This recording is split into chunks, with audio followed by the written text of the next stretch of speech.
Welcome back for our next lecture of the hydrology and water resources engineering. In the previous class, we have started for the unit number 6, irrigation, and we have discussed some of the part from the irrigation, like the systems of irrigation and methods we have started for.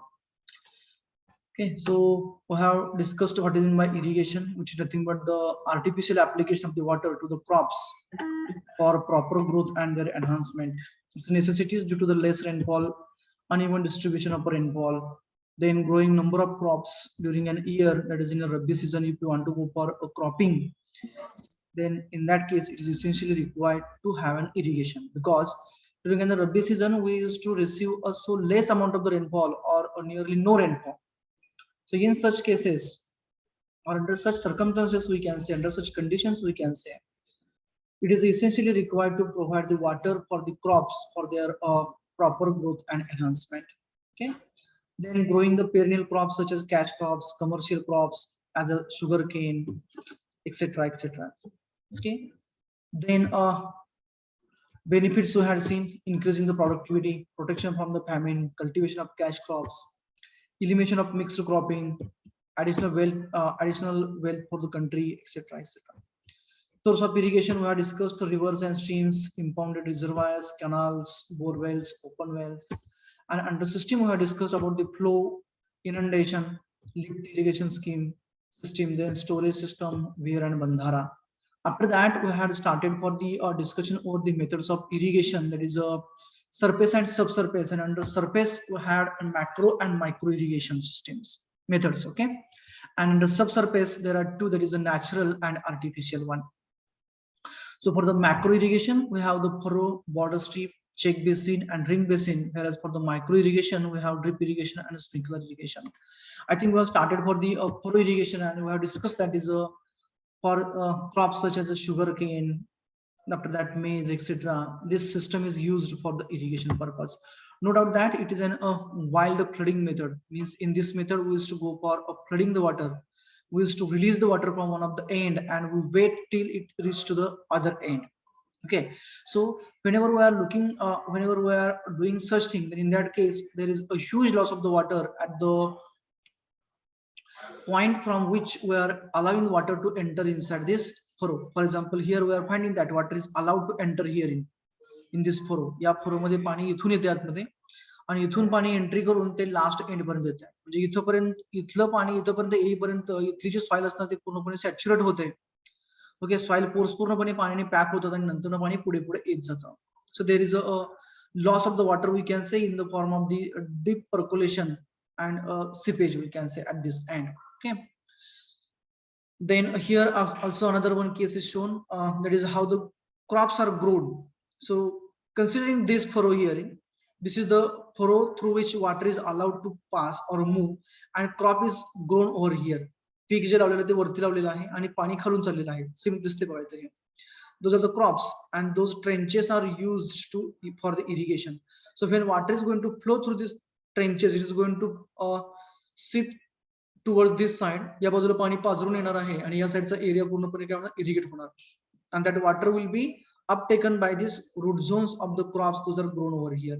The same case is there for all the crops. Those are grown at the crest and through the trub, there is the furrows, the water is going to move or pass. Okay, this is about the furrow irrigation method, and we discussed that it is mostly used for the crops such as sugar cane, maize, then onion, etc., etc. And for the intercultivation purpose, we used to go for the other crops such as maize also. Okay, this was the idea which we had discussed last time about the furrow irrigation method. Then the next one is the check basin method. So check basin is like this. Might be you had seen the small pots. बऱ्याच वेळा छोट्या छोट्या pots मध्ये असं cultivation केलं होतं. For example लसूण लावलेलं असेल किंवा भाजी असेल, मेथीची भाजी असेल किंवा शेपूची भाजी असेल किंवा इतर भाज्या ज्या असतात. ओके, ज्यांचं ड्युरेशन आपण म्हणू लाईफ ड्युरेशन कमी असतं आणि त्यांना साधारणतः लेवल्ड ग्राउंड असं लागते. Okay, in such circumstances we use to prefer such type of the check basin method. तुम्ही लसूण लावल्यानंतर बघितलं असेल बघा, कंपल्सरी लसणाला एक वाफा तयार केला जातो. तो वाफा म्हणजे काय झालं, एक चेक बेसिन झालं.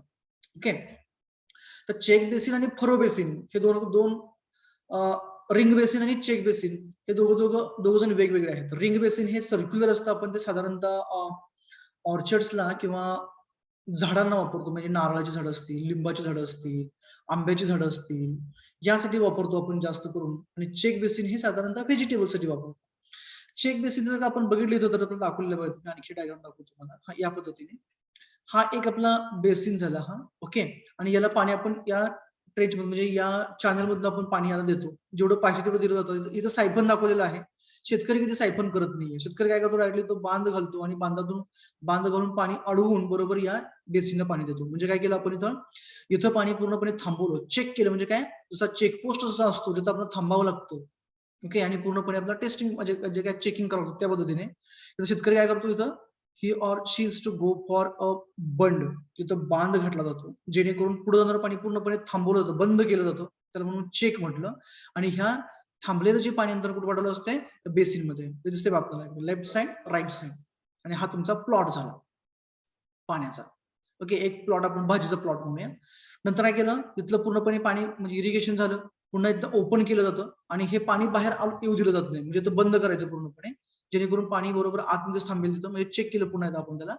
Afterwards it is allowed to move for the next next plot. इथं पुन्हा दोन्ही साईडला आपण काय करतो, इथं पाणी एंट्री अलाव करतो पाण्याला दोन्ही साईडला, दोन्हीकडे पाणी आतमध्ये जाणार. इथलं जो काय तुमचा प्लॉट आहे तो इरिगेट होणार. Afterwards again we to go for closing those banks, okay. दोन्ही साईडला आपण बंद करणार, पुन्हा पुढे जाणार आणि असं कंटिन्युएशनली सुरू राहतं. आता हे मी सांगितलं की वरून खाली आलो. बऱ्याच वेळा बॉटम टू टॉप अप्रोच राहतो. शेतकरी कधीही इरिगेशन करत असताना नेहमी bottom to top approach follow करतो. And not only the farmer, but also the irrigation department also used to follow the bottom to top approach. सुरुवातीला एकदम लास्टच्या एंडचं जे काही प्लॉट असतो त्याला इरिगेट केलं जातं, नंतर बरोबर टॉपच्या प्लॉटला इरिगेट केलं जातं. परंतु जर का तशीच जर का आपले हे असतील, काय म्हणायचं आपण बंड्स असतील, बांध असतील, तर पुन्हा नंतर बरोबर रिव्हर्स रोटेशन शेतकरी करत जातो. आता हा एक प्लॉट इकडचा झाला, एक चॅनल म्हणजे हा दंड झाला तुमचा, ओके. त्याला फील्ड असं पण म्हणतोय. हे चेक बेसिन आहे, म्हणजे याच्यातलं पाणी आपण एकदा आत आलेलं बाहेर जाऊ देत नाहीये, म्हणजे त्याला चेक केलं म्हणतो बेसिन. आणि तो पूर्णपणे स्क्वेअर रेक्टँगल पद्धतीचं बेसिन असतं, किंवा बऱ्याच सर्क्युलर राहतं, म्हणजे आपण रिंग बेसिन म्हणतो सर्क्युलर वाल्याला, ओके. हे इथलं झालं. सिमिलरली हा मेन डिच म्हणजे आपला पाट म्हणतो आपण त्याला, दंड म्हणतो पाण्याचा. या मेन डिच मधनं पाणी वाहते पुढे, पुन्हा एकदा इकडून काय होणार, दोन्ही साईडचं इरिगेशन होणार, पाणी पुढे जाणार, पुन्हा दोन्ही साईडचं इरिगेशन होणार, पुन्हा पुढे जाणार. So likewise we use to have this, and it is preferred for the irrigation of the crops or the small growing plants. No doubt that for not only for the vegetables, but also it is used for the paddy. बघितलंय का रे, भाताची शेती बघितली कोणी? भाताची शेती पाहिली का? असेल तर हो म्हणा, नसेल तर नाही म्हणा. व्हिडिओ मध्ये बघितले सर. व्हिडिओ मध्ये पाहिलेलं आहे. कसं असतं त्याच्या भाताची शेती करताना, काय करतात बरं एक्झॅक्टली? बारके बारके पॉन्ड केलेले असतात आणि त्यामध्ये म्हणजे ते हे लावतात तांदूळ. बरोबर. आणि त्याच्यामध्ये साईडने बांध असतो, बरोबर, चारी बाजूने बांध असतो, आणि पाणी एका कॉर्नरनं कुठेतरी आतमध्ये येतं, पुन्हा पाण्याने भरलं की पुन्हा पाणी भरून त्याच्यामध्ये ठेवलं जातं. असंच असतं ना? येस सर, पाणी स्टोअर केलेलं असतं त्या मोड मध्ये. राईट. ते स्टोअर केलं म्हणजे आतमध्ये आलेल्या पाण्याला पुन्हा बाहेर अलाउ करत नाहीये, म्हणून त्याला चेक म्हणायचं. चेक केलं त्याला, नंतर ते बाहेर जाणार नाहीये. आणि ते बेसिन तयार झालं पाण्याचं, म्हणून त्याला चेक बेसिन असं म्हटलं जातं, ओके. आता पुढे जाऊन आपण रिंग बेसिन बघणार आहे. रिंग बेसिन मध्ये पाणी आपण थांबवून ठेवत नाही जास्त, बऱ्याच वेळा पाणी बरोबर झाडाच्या साठी पुढे देऊन जातो, तुम्हाला पुढे दाखवणार आहे. म्हणजे हा पार्ट झाला आपला चेक बेसिनचा, चेक बेसिन इरिगेशनचा. No doubt that this is also in wild flooding. Requirement पेक्षा जास्त पाणी दिलं जातं. जसं तुम्ही सांगितलं की इथं पाणी आपण आतमध्ये थोपून ठेवतो, थांबवून ठेवतो, भरून ठेवतो तो बेसिन पूर्णपणे. म्हणजे पाणी तिथं त्या क्रॉपला पाहिजे तेवढं मिळतंच, त्याच्याबरोबर आपण ऍडिशनल पाणी तिथं स्टोअर करून ठेवतो, म्हणून आपण त्याला काय म्हणतो, तर याला चेक सॉरी याला वाईल्ड फ्लडिंग असं म्हणतो. रिक्वायरमेंट पेक्षा आपण पाणी जास्त दिलं. Next one is border strip. आता बॉर्डर स्ट्रीप हे सर्वांनी बघितलेलं असेल, त्याला आपण सारा पद्धत म्हणतो. मक्याच्या शेतामध्ये ज्वारी असेल, जास्त करून गहू, हरभरा, या सर्वच्या सर्व पिकांसाठी तुमचं आणखीन तूर असेल, सोयाबीन असेल, आणखी उडीद असेल, ह्या सर्वच्या सर्व नगदी पिकांना सुद्धा आपल्याकडे जास्त करून बॉर्डर स्ट्रीप मेथड वापरली जाते, सारा पद्धत आपण म्हणतो. बघितले कधी सारा पद्धत कुणी पाहिलेली आहे का? असेल तर हो म्हणत चला रे, नाही म्हणू नका. Yes sir. पाहिलेलं आहे. कोणत्या पिकाला पाहिलेलं आहे उदय? ओनियन. ओनियन. ओके, ग्रेटच. आणखी माझ्याकडे शेती आहे, मला माहिती आहे, तुम्ही नाही म्हणत जाऊ नका. आणखी तर पाहिले करे असलं कधी? 16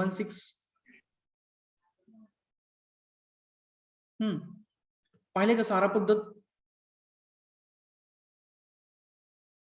हो सर. ओकेच. साधारणतः हे सर्वांनी पाहिलेलं असणार आहे सारा पद्धत, कारण आपल्याकडे जास्त करून आपण हेच वापरतो, त्याला आपण बॉर्डर स्ट्रीप म्हणतो. तर बॉर्डर कशाला म्हणायचं आणि स्ट्रीप कशाला म्हणायचं? तर इथं जे आपल्याला दिसतोय हा बंड म्हणजे बांध असतो, त्याला आपण बॉर्डर म्हणतो. बांध म्हणजे आता बॉर्डर हा शब्द आपला आपण जर का आपण इंडिया बघितली तर इंडिया पाकिस्तानची बॉर्डर आहे, इंडिया श्रीलंका बॉर्डर आहे, महाराष्ट्र कर्नाटका बॉर्डर आपली बाउंड्री आहे, त्याला आपण बॉर्डर असं म्हणतो. म्हणजे तिथं काय झालं की काय म्हणतो आपण, दोन स्टेटचा तिथं काय झाली ती एरिया जो डिवाइड झाला. सिमिलर इथं काय होतं की एकाच एरिया मधला किंवा एकाच प्लॉट मधला एरिया वेगवेगळ्या स्ट्रीप मध्ये, वेगवेगळ्या पट्ट्यांमध्ये, स्ट्रीप म्हणजे आपण त्याला पट्टा म्हणतो, त्या पट्ट्यांमध्ये तो डिवाइड केला जातो. म्हणजे इथं हा बांध करायचा. बांध कसा करायचा? बऱ्याच वेळा तुम्ही दातेळ हा शब्द ऐकला असेल, ऐकलं का? या टाईपचं असतं बघा, पुढे जात असतो त्याला आपण पाठीमागं हँडल असतो आणि ते मातीशी ओढून घेतली जाते. त्याचा एक्झॅक्ट वर्ड मला आठवेना त्याचा. Likewise instrument use to be there. आणि बऱ्याच वेळा सोईंग करताना म्हणजे पेरणी करतानाच काय केलं जातं, पाठीमागच्या साईडला एक हे असतं, काय म्हणतो त्याला, आता नवीन इन्स्ट्रुमेंटेशन मध्ये म्हणजे मेकॅनायझेशन मध्ये डायरेक्टली पुढे प्लॅटफॉर्मच्या पुढच्या बाजूला, इन्स्ट्रुमेंटच्या पुढच्या बाजूलाच अशी पत्र्याची प्लेट लावलेली असते. त्याने काय होतं, बरोबर जी सॉइल असते ती बरोबर दोन्ही साईडला अशी डिवाइड केली जाते आणि साईडला बरोबर बॉर्डर तयार होत जाते. ही अशी बॉर्डर तयार झाली. म्हणजे बॉर्डर काय करते तर दोन्ही साईडचा जो काय आपला एरिया आहे तो एरिया डिवाइड करते. म्हणजे हा मधला जो एरिया आहे या एरियाला या एरियापासून डिवाइड करते. ही बाउंड्री तयार झाली. आणि बऱ्याच वेळा बाउंड्री जर का व्यवस्थित नाही तयार झाली किंवा कुठेतरी मध्यंतरी चढउतार असतो, त्यावेळेस बरोबर ते मधला जो पट्टा असतो आपला त्याला आपण स्ट्रीप म्हणतो. स्ट्रीप म्हणजे पट्टी. ओके, ती पट्टी काय केली असते, बरोबर लेवल केली जाते. कशाने? लाकडी किंवा पत्र्याचा दातेळ असतो. दातेळ म्हणजे त्याला असं थ्रेड्स असतात, टीथ असतात, आणि त्याबरोबर त्याने आपण ती सॉइल जी असते ती सॉइल आपण बरोबर प्लेन करून घेतो. ओके, आणि साईडला बाउंड्री करून घेतो. मग याच्यामध्ये साधारणतः जे हे फ्लडिंग आहे, that flooding is also wild flooding.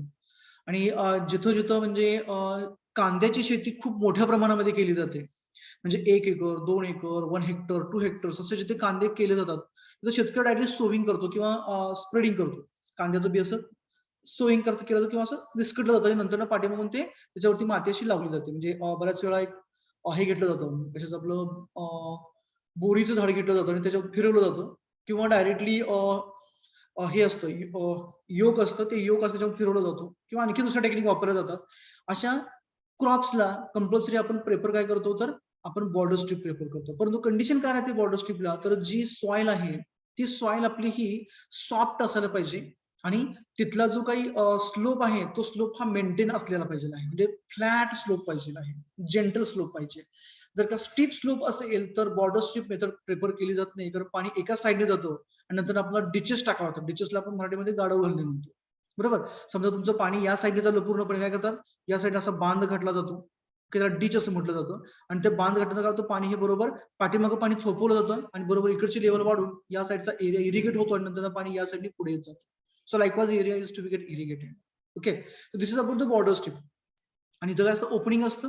This is a supply ditch, म्हणजे आपला दंड किंवा पाट म्हणतो आपण त्याला. It is to exist at an higher elevation. Higher elevation तो पार्ट राहणार आणि लोअर इलेव्हेशनला बरोबर आपलं एंड राहणार, एंड पॉइंट राहणार. ओके, म्हणजे याच्यामधलं जे मेकॅनिझम जे राहतं, that mechanism if you go for just a minute, I will show you with the sketch.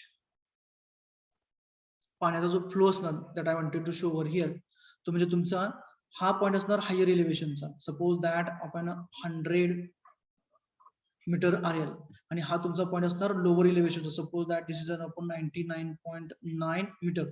कमी स्लोप आहे, जेंटल स्लोप आहे, त्याच्यामुळे काय होणार, पाणी तुमचं बरोबर या साईडने इकडे येणार.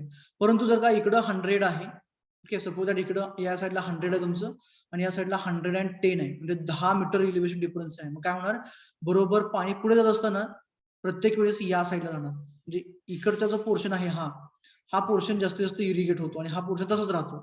त्या केसमध्ये काय केलं जातं, we use to go for a ditch like this. Levee त्याला म्हटलं जातं, लेवी किंवा बंड असं म्हटलं जातं. असं लेवी घातली जाते, त्यामुळे काय होतं की हा पाणी जे इकडचं it use to get diverted toward this side आणि हा पूर्णपणे एरिया इरिगेट होतो. नंतर पाणी डायरेक्ट इकडे येण्याऐवजी पुढे जाऊन पुन्हा नंतर इकडे येतं. म्हणजेच अल्टिमेटली इकडचं सिपेज होऊन पूर्णपणे इरिगेट होतं आणि हा एरिया आपला पूर्णपणे इरिगेट होतो. Okay, so likewise we used to go for the irrigation. If the soil is an of a well काय म्हणतो आपण त्याला वेल टिल्थ असणारी, म्हणजे प्रॉपर त्याचं जर का टिलेज ऑपरेशन केलेले असतील, आपण त्याला मशागत करणे म्हणतो. जमिनीची मशागत जर का चांगल्या पद्धतीने केलेली असेल तर या स्ट्रीपची लेंथ ही आपल्याकडे साधारणतः 100 to 200 फीट पर्यंत असते. ओके, 30 ते साधारणतः 40 मीटर पर्यंत राहते, जर का वेल टिलेज केलेलं असेल तर. जर का वेल टिलेज नसेल, चांगलं जर का त्याची नांगरणी वखरणी जर का चांगली झालेली नसेल, तर त्या केसमध्ये त्याची जी लेंथ असते ती maximum up to 20 feets 40 feets अशा पद्धतीने राहते. Okay, and regarding the width, by nowadays whatever the instrument those are used, we used to have an 6 feet around width. बरोबर ना, 6 फुटाचं असतं ना रे ही विड्थ जी असते ती. If I am wrong then please correct me. Width किती असते बॉर्डर स्ट्रिपची, 6 फुटच असते की 5 फूट असते? 5-5.5 असते. 5, कधी कधी 5.5, 5.5, कधी 6 फुटापर्यंत असतं. बरोबर आहे का, म्हणजे 5 ते 6 फुटापर्यंत राहतात. तर जे आपली ट्रॅक्टर ऑपरेटेड जी इन्स्ट्रुमेंट्स आहेत त्याच्याने साधारणतः आपल्याला 5.5 ते 6 फुटापर्यंत येतं. जे आपली बुलक ऑपरेटेड आहेत, म्हणजे बैलांनी जे आपण वापरतो तिथे आपल्याला व्हॅरी करता येतो. म्हणजे 5 फुटाचं असेल, 5.5 फुटाचं असेल, 6 फुटाचं असेल, 7 फुटाचं असेल. बऱ्याच वेळा जर का आपण मंगळवेढा रिजन बघितला आपल्या इकडचं, तिथं जर का आपण ज्वारीची शेती बघितली, नॉन इरिगेटेड एरिया असतो, पाणी देत नाही शेतकरी. बरोबर ना, मंगळवेढ्याच नाही का आपल्याकडे, भरपूर लोक आहेत आपल्याकडे मंगळवेढ्याची. तिथं एकदा ज्वारी पेरली की नंतर ना ते ज्वारी काढायला जातात.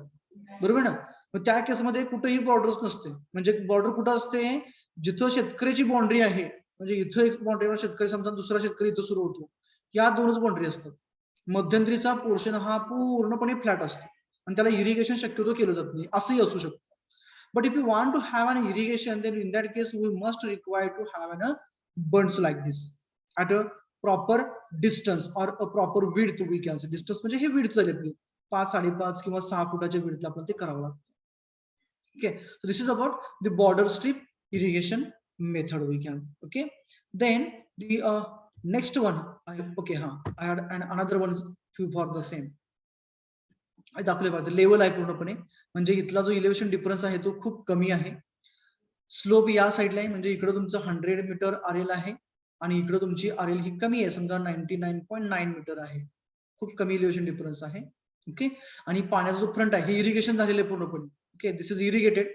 नाव the water is coming through this one. Suppose that this is a first, second, third and fourth. Okay, पहिला सारा, दुसरा सारा, तिसरा सारा, चौथा सारा, आपण त्याला सारा असं म्हणतो. बरोबर ना, साराच म्हणतात ना आपल्याकडे. If I am wrong then please to correct me. Local word आहे हा सारा म्हणजे. बरोबर का बाळांनो, साराच म्हणतात ना. Please do correct me if I am wrong. बोला, साराच म्हणतात ना. So under such conditions, now here we are finding that the irrigation for this borders, this strip is already completed. Now the water has been closed from coming inside it and now it is diverted towards this one. Okay, म्हणजे इथं बांध घातलेलं असणार, पाणी पूर्णपणे याच्यामध्ये divert होतंय आणि this is the water front. This is the water front which is moving and it is to be like this only. बऱ्याच वेळा असं पाठीमागे पुढे असं असतं पाणी. Okay, and it is moving like this and it is going to reach up to this. आणि बऱ्याच वेळा आपण काय करतो, we used to stop the irrigation when the water is to reach up to this one. तिथपर्यंत पोहोचलं की साधारणतः पुढच्या बाजूला 1, 2, 3, 4, 5 फूट अंतर शिल्लक राहिलं की आपण काय करतो, त्याचं इरिगेशन कट करतो, जेणेकरून जे काही पाणी means what ever the water is remained or which is flowing through this particular strip, it is to reach up to the end point. And the maximum water, for removal of the maximum water we used to have on a drains, but generally the farmer doesn't use to provide the drain. मग काय करतो farmer, सर्वच्या सर्व जे किंवा one by one जे तुमच्या strips असतात त्यांचं कनेक्शन केलं, म्हणजे इथून ब्रेक केलं असतं, बांध घातला जात नाहीये. इथला एरिया रिकामा, म्हणजे काय झालं, समजा the water inside this border is a more than requirement, तर it is getting diverted towards this one. इकडे डायव्हर्ट होतो, इकडचा एरिया इथं इरिगेट होतो. नंतर नेक्स्ट टाइमला याचं पाणी बंद करताना इथपर्यंत आलं की बंद करून टाकायचं, म्हणजे राहिलेला शिल्लक जो एरिया आपला, that area use to get irrigate. Such type of the practices the farmer is to follow in a reality, we can say, or in a regular practice. Next one is the ring basin. Ring basin असं पाहिलं का कुठे irrigation? The sketches I had shown over here. Ring basin अशा पद्धतीचे irrigation method कुठे बघितले का तुम्ही?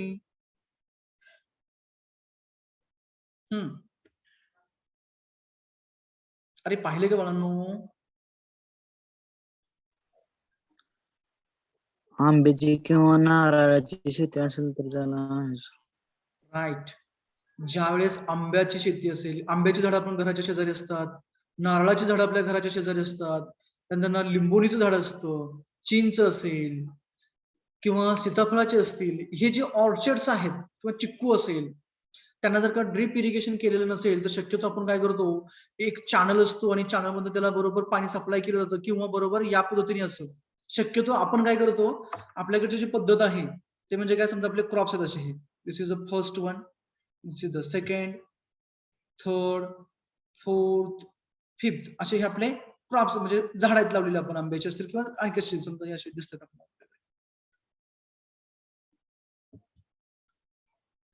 Suppose that they are like this, ही अशी झाड आहेत आपल्याकडे. ओके, मग याचं इरिगेशन काय केलं जातं, याच्या साईडने असा हा आपला पार्ट असतो, त्याला आपण दंड म्हणतो, असं रिंग केली जाते अशी. ठीक आहे, झाडाच्या कडेला रिंग असते, मध्ये कनेक्टिंग चेंबर असतो, त्याला आपण connecting pipe, sorry connecting channel म्हणतो. Just minute, I will complete it. हा या लाईक दिस, झाड दिसताना तुम्हाला आता इथला दंड असेल तुमचा. After that this one and this one. Likewise we use to have the basin. हे बेसिन कसं आहे, रिंग शेप आहे, सर्क्युलर आहे. झाडाच्या बरोबर सर्क्युलर फॅशनने समजा पाणी आपण या साईडने देतो, काय होतं, पाणी पहिल्यांदा इथे येते, इथली ही जी रिंग आहे तिची डेप्थ झाडाच्या ठिकाणी जास्त असते त्याच्यापेक्षा या चॅनलच्या इलेव्हेशन पेक्षा. त्याच्यामुळे काय होणार, पाणी तर साचून राहणार, साचल्यानंतर हे कम्प्लीट फुल झालं की पाणी पुन्हा बरोबर याच्यातून पुढे जाणार, याच्यामध्ये येणार, हे फुल होणार, पाणी साचून राहणार, पुन्हा पाणी पुढे जाणार, पुन्हा याच्यामध्ये येणार, हे पुन्हा फुल होणार, पाणी पुन्हा पुढे जाणार. Likewise is to mechanism is to happen. आणि सेम कंडिशन आपण शेतामध्ये किंवा आपल्या घराच्या साईडला जे झाडं लावलेली असतात त्याच्यासाठी वापरलं जातं. जर का आपण बऱ्याच वेळा आपण ही पद्धत वापरतो, शेतकरी साधारणतः ही पद्धत वापरतो, पण काही ठिकाणी काय केलं असतं, जर का दोन काय म्हणतो आपण त्याला, रोज मधलं डिस्टन्स जर का कमी असेल तर दोन, काय म्हणतो आपण त्याला, रोज म्हणजे दोऱ्या म्हणतो आपण त्याला मराठीमध्ये, झाडांच्या दोऱ्या म्हणतो आपण त्यांना. दोन ज्या रोज आहेत झाडांचे ते जर का जवळ असतील तर त्या केसमध्ये डायरेक्टली मेन चॅनल मधनं कनेक्टिंग चॅनल ठेवला जातो आणि त्याच्यातून त्याला पाणी दिलं जातं. लाईकवाईज अशा पद्धतीने इथून याला, नंतर पुढच्याला, अशा पद्धतीने. जर का दोन झाडं एकमेकांच्या जवळ असतील तर त्या केसमध्ये आपण या पद्धतीने, म्हणजे ही आपली मेथड वापरली आपण, रेग्युलर मेथड. पुन्हा याच्यातून याला कनेक्ट केलं जातं. Likewise we use to have an irrigation. हे कम्प्लीट फुल होणार आणि water will be get diverted towards the next one. Likewise we use to have a practice. Okay, this is an individual, म्हणजे एका झाडाचं दाखवलेलं बघा. जसं म्हटलं की तुमचा जो कनेक्टिंग चॅनल आहे, हा कनेक्टिंग चॅनल जो आहे याचं इलेव्हेशन हे नेहमी जास्त असतं. ही जी आरेल आहे ती जास्त असते कशापेक्षा, ह्या बेसिनच्या आरेलपेक्षा. बेसिन मध्ये इथं खड्डा असतो आतमध्ये, पाणी पूर्णपणे इथं पण साचून राहतं याच्यामध्ये, आणि साचून झाल्यानंतर म्हणजे पूर्ण कॅपॅसिटी भरल्यानंतर ना पुन्हा पाणी हे तिथून पुढच्या तुमच्या झाडाला पुढे डायव्हर्ट केलं जातं. This is about the ring basin which is preferred for the orchards, म्हणजे फळबागा असतात त्या फळबागांसाठी जास्तीत जास्त आपण हे टेक्निक प्रेफर करतो, त्यांची वॉटर रिक्वायरमेंट जास्त असते. This is the another one sketch I have shown over here. हा कॅनल आहे तुमचा, कॅनल मधनं पाणी चाललेलं आहे इकडं. ओके, सप्लाय चॅनल म्हटलेलं आहे, आणि हे तिथून तुम्ही नंतर फील्ड चॅनलने घेतले. हे झाड दिसते बघा, आणि याच्या साईडला आपण अशी रिंग तयार केलेली आहे, आणि ह्या रिंग मध्ये पाणी येऊन साचून राहिलेलं दिसते. Okay, so likewise on the other side also it is there. पुढे जाऊन पुन्हा आणखी झाडं असणार, पुन्हा त्याला पाणी दिलेलं असणार. This is about the ring basin irrigation method और technique. Next one, that is the important one, that is the drip irrigation.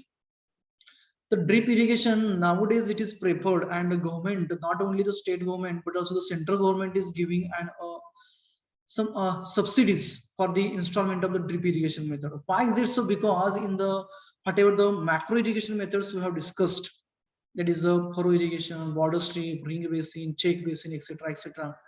In those cases, there is a huge wastage of the water. जे आपण पाणी apply करतोय त्याच्यापैकी जास्तीत जास्त पाणी हे वाया जातंय डीप पर्क्युलेशन सिपेज मध्ये. मग ते कन्झर्व करायचं. आपल्याकडे आपल्याला माहिती आहे पाणी जे आहे ते आपल्याकडे कसं लिमिटेड क्वांटिटीमध्ये आहे, and we want to have an irrigation of maximum area from the available quantity of water. जे काही पाणी आपल्याकडे अवेलेबल आहे त्या अवेलेबल पाण्यापासून आपण किती जास्तीत जास्त एरिया आपल्याला इरिगेट करता येईल ते आपण जास्तीत जास्त प्रयत्न करतोय. मग त्यासाठी आपण काय केलं, तर गव्हर्नमेंटने काय केलेलं आहे, तर अशा ज्या सिस्टीम्स आहेत ज्याच्यामध्ये वॉटरचं कन्झर्वेशन होत आहे, पाण्याचं जे काही होणारा काय म्हणतो आपण त्याला वाया जाणारं पाणी आहे ते आपल्याला कसं जास्तीत जास्त वापरता येईल, किंवा अप्लाय केलेलं पाणी ते डायरेक्टली मधली जी सॉइल आहे दोन झाडांच्या मधली किंवा दोन क्रॉपच्या मधली तिला पाणी देण्यामध्ये काय अर्थ नाही.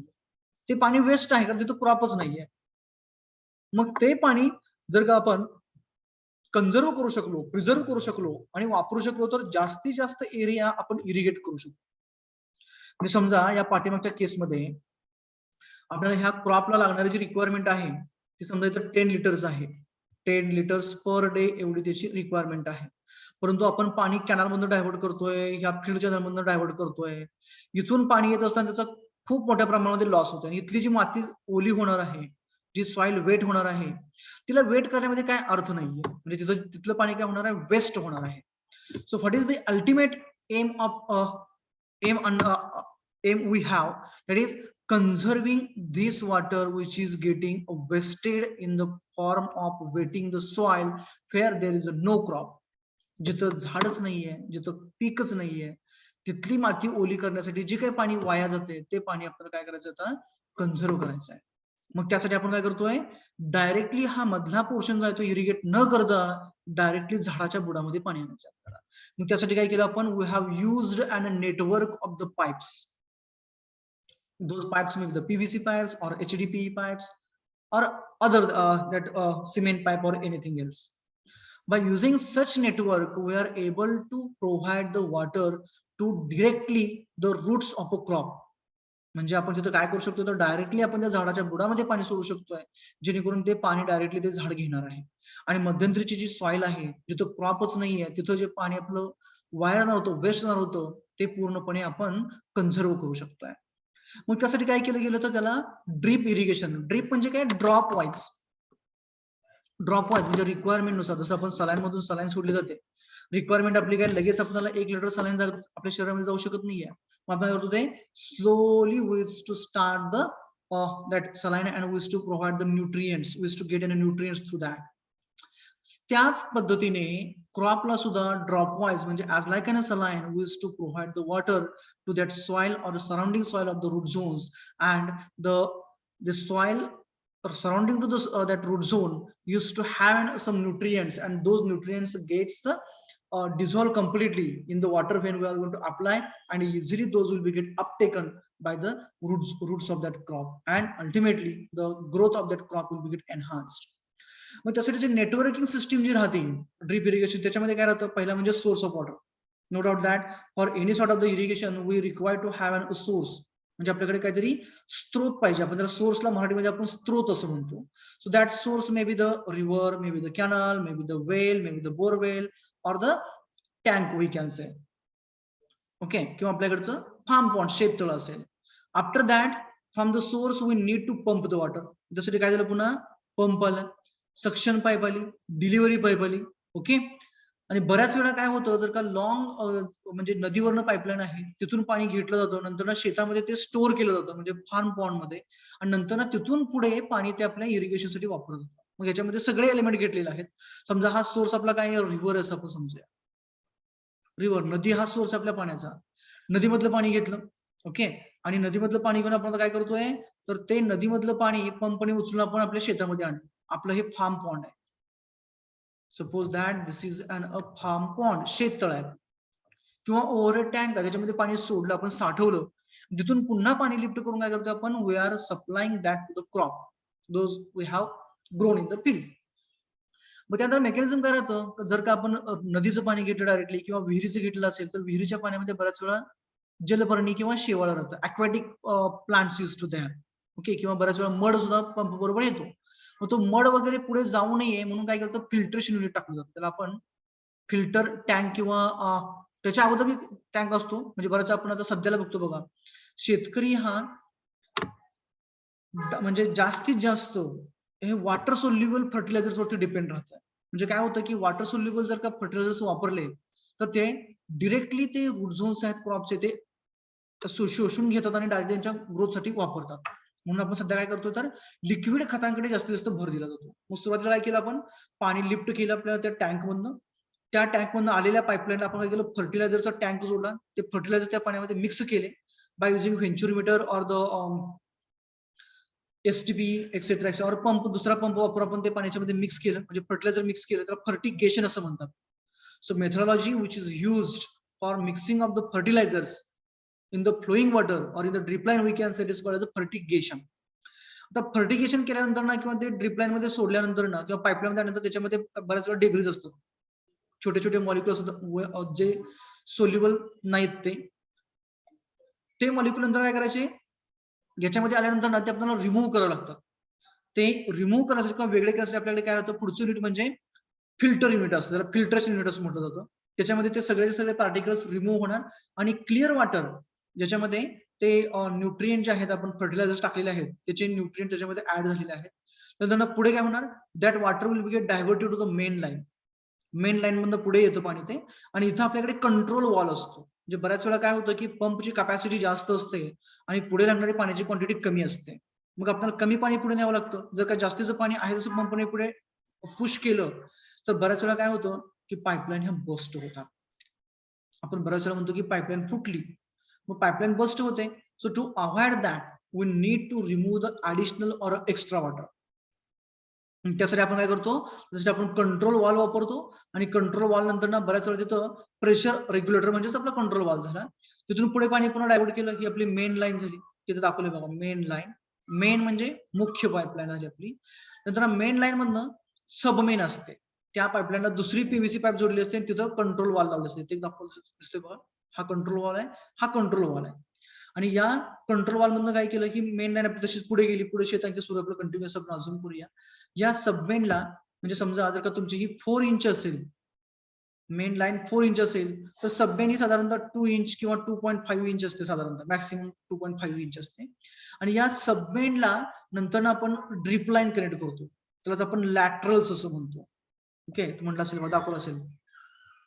ट्रिकल लाईन म्हटलंय ना, ट्रिकल लाईन म्हणजे आपली जी इनलाईन आहे सध्याला, जे ड्रिपर्स जे आहेत ते आतमध्येच फिट आहेत, त्याला आपण इनलाईन म्हणतो, त्याला आपण ट्रिकल लाईन म्हणतो. आणि बऱ्याच वेळा आपण काय करतो की ड्रिपर जे असतात त्याला इमिटर म्हणतो आपण, ते इमिटर्स हे त्या ब्लॅक पाईप वरती वरून टोचले जातात, त्याच्यात बसवले जातात. त्यावेळेस त्या पाईपला आपण काय म्हणतो, तर त्या पाईपला आपण आपली लॅटरल म्हणतो. आणि लॅटरल आपण ठराविक डिस्टन्सला जिथं क्रॉप असतो तिथं ड्रिपर किंवा इमिटर लावलेले असतात. अशा ह्या ब्लॅक पाईप असतात, इथंपर्यंत आल्या.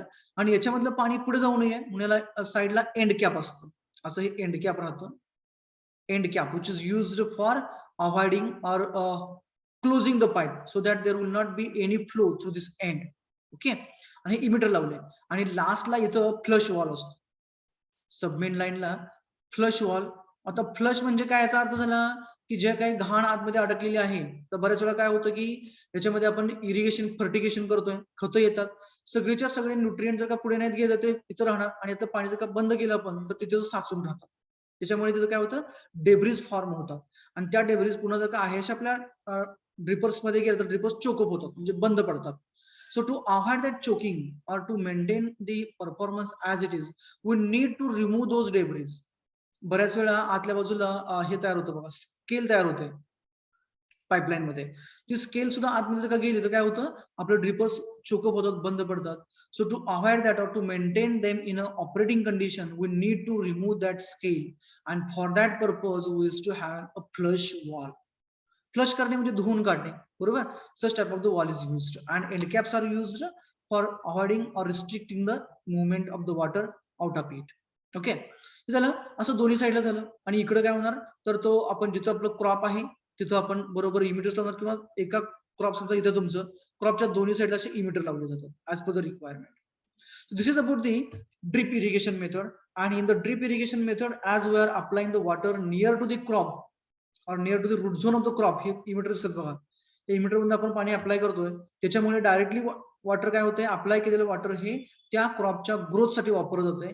म्हणून जास्तीत जास्त efficiency about 90 to 94% water application efficiency आहे. तर इरिगेशनची इफिशियन्सी किती असते, कशी मोजली जाते, तर water exactly used bye the crop, इथे लिहितो used water H2O bye the crop divided by provided H2O, म्हणजे आपण दिलेलं पाणी, किती पाणी दिलं आणि त्यातलं किती युज केलं. जसं मी पाठीमागे म्हटलं होतं की ड्रीप मध्ये 100 लिटर पाणी जर का दिलं तर साधारणतः 90 ते 94 लिटर पाणी हे त्या क्रॉप साठी वापरत होतं, आणि शक्यतो 10 ते 6 लिटर पर्यंत पाणी हे फक्त वेस्ट होतं. म्हणजे जास्तीत जास्त पाणी आपण वापरू शकतो, म्हणजे त्याची इरिगेशन इफिशियन्सी जी आहे ड्रिपची ते सर्वात जास्त किंवा सर्वात हायेस्ट आहे. Might be you have studied this part in your diploma also. Okay, in a theory examination there used to be have a question that is explain the drip irrigation method with a neat sketch and it's a different component parts. Component part काय असणार, pump असणार, source असणार, control valve आहे, air relief valve आहे, flush valve आहे, त्यानंतर end cap आहे, सबमेन आहे, मेन आहे, आणि इमिटर्स आहेत. Emitters those are the drippers used to provide the water to the crop at a particular point of location. This is about the drip irrigation method. आणि हेच drip irrigation method subsurface irrigation म्हणून वापरले जाते. कशी, समजा तुमचं इथं crop आहे, हे तुमची ग्राउंड लेवल असं आपण अजून करूया. ओके, आणि इथं झाड आहे असं हे कुठेतरी क्रॉप आहे तुमचं. ओके, आणि त्याचे रूट झोन्स आहेत असे, हे तुझं रूट झोन्स. मग ज्यावेळेस आपण सब सरफेस इरिगेशन म्हणतो त्यावेळेस काय केलं जातंय, की जी ड्रिप लाईन आहे तुमची, म्हणजे आपली लॅटरल आहे, ती लॅटरल अशी जमिनीमध्ये पुरलेली असते, बरीड केलेली असते, आणि ही शक्यतो इनलाईन वापरलेली असते. ओके, आणि इनलाईन मध्ये पाणी बरोबर बाहेर पडणार, ते बरोबर ह्या रूट झोनलाच मिळणार डायरेक्टली. जमिनीच्या खालून आपण इरिगेशन केलं म्हणून त्याला सब सरफेस इरिगेशन असं म्हटलं जातं. आले लक्षात? अंडरस्टूड व्हॉट आय हॅड आणि statement and all those things. लक्षात आले का मी काय म्हटलं ते, मला काय म्हणायचंय ते? अरे हो की नाहीये?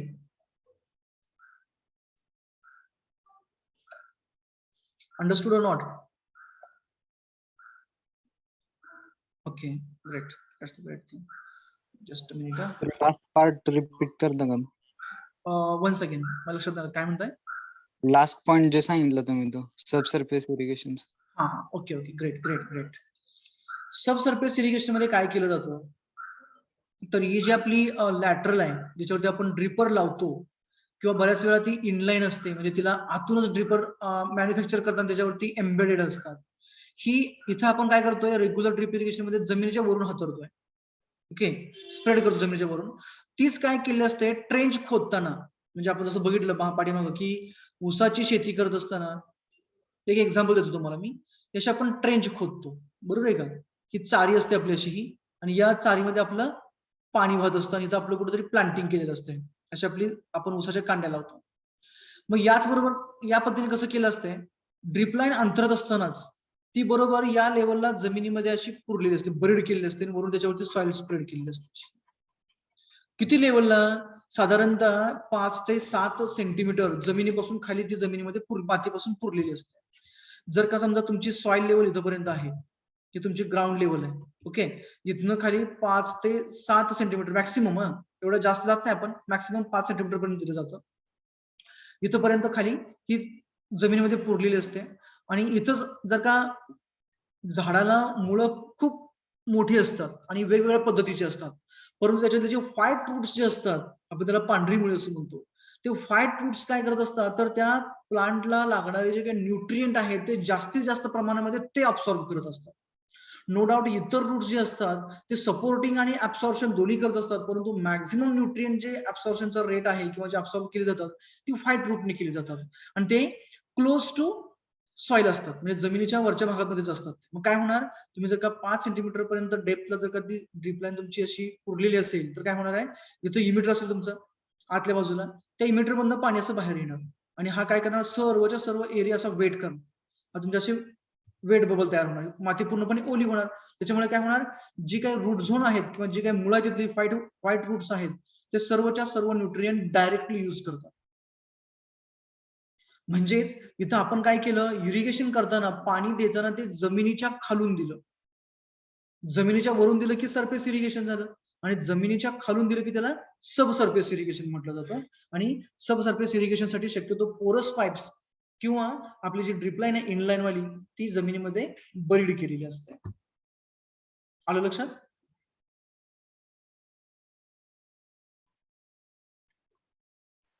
Yes sir. Okay, great. असं ज्या वेळेस तुमच्या मनामध्ये डाऊट असेल ना त्या वेळेस असं विचारत चला. Now after this drip irrigation system now will go, हा इथं दुसरा मी दाखवलेला बघा टिपिकल स्केच आहे. I think might be I have taken this from the website of the Jain irrigation. Here you will get an all the points. हा तुमचा source आहे, विहीर आहे, ही इथून पंपने पाणी वरती घेतलं आपण. हा बायपास वॉल आहे, त्यालाच आपण रिटर्न वॉल असं म्हणतो. का वापरतो रिटर्न वॉल, कारण जेवढं पाणी आपल्याला पुढे पाहिजे आहे त्याच्यापेक्षा जर का जास्त तो पंप पाणी खेचत असेल तर त्या केसमध्ये आपल्याला ते पाणी रिटर्न परत द्यावं लागतं, परत घ्यावं, कारण तसंच पाणी जास्त सोडलं तर पाईपलाईन बस्ट होतं, फुटतात. नंतर पुढची स्टेप आहे नॉन रिटर्न वॉल. घेणार कंपल्सरी लावला जातो पाईपलाईन मध्ये, कारण हा वन वे वॉल असतो. पाणी फक्त इकडून म्हणजे पंप कडून फक्त पुढे जाणार, पण पंप बंद केल्यानंतर बऱ्याच वेळा काय होतं की पाणी माघारी येतं आणि सर्वच्या सर्व न्यूट्रिएंट्स वगैरे सगळ्याच्या सगळे ड्रीप लाईन मध्ये माघारतात, ते येऊ नयेत आणि डायरेक्टली पंप वरती लोड येऊ नये म्हणून इथं नॉन रिटर्न वॉल म्हणजे वन साइड वॉल किंवा वन वे वॉल वापरला जातो. After that this is a filtration unit. इथं दोन आहेत. हा व्हर्टिकल सँड फिल्टर आहे, याच्यामध्ये साधारणतः जे पार्टिकल्स त्यांची साईज जास्त असते ते पार्टिकल्स इथं रिमूव्ह केले जातात सँड फिल्टर मध्ये बाय अ सेंट्रीफ्युगल ऍक्शन. म्हणजे रोटेट केलं जातं पाणी याच्यामध्ये आणून, भोवरा तयार होतो. त्याच्यामुळे काय होतं की सेंट्रीफ्युगल ऍक्शन मुळे मॅक्सिमम मास असणारे, जास्त मास असणारे पार्टिकल हे पेरिफेरीकडे फेकले जातात, रोटेट होतात आणि ते बरोबर सेटल होतात. That is a mechanism used here in the vertical sand filter.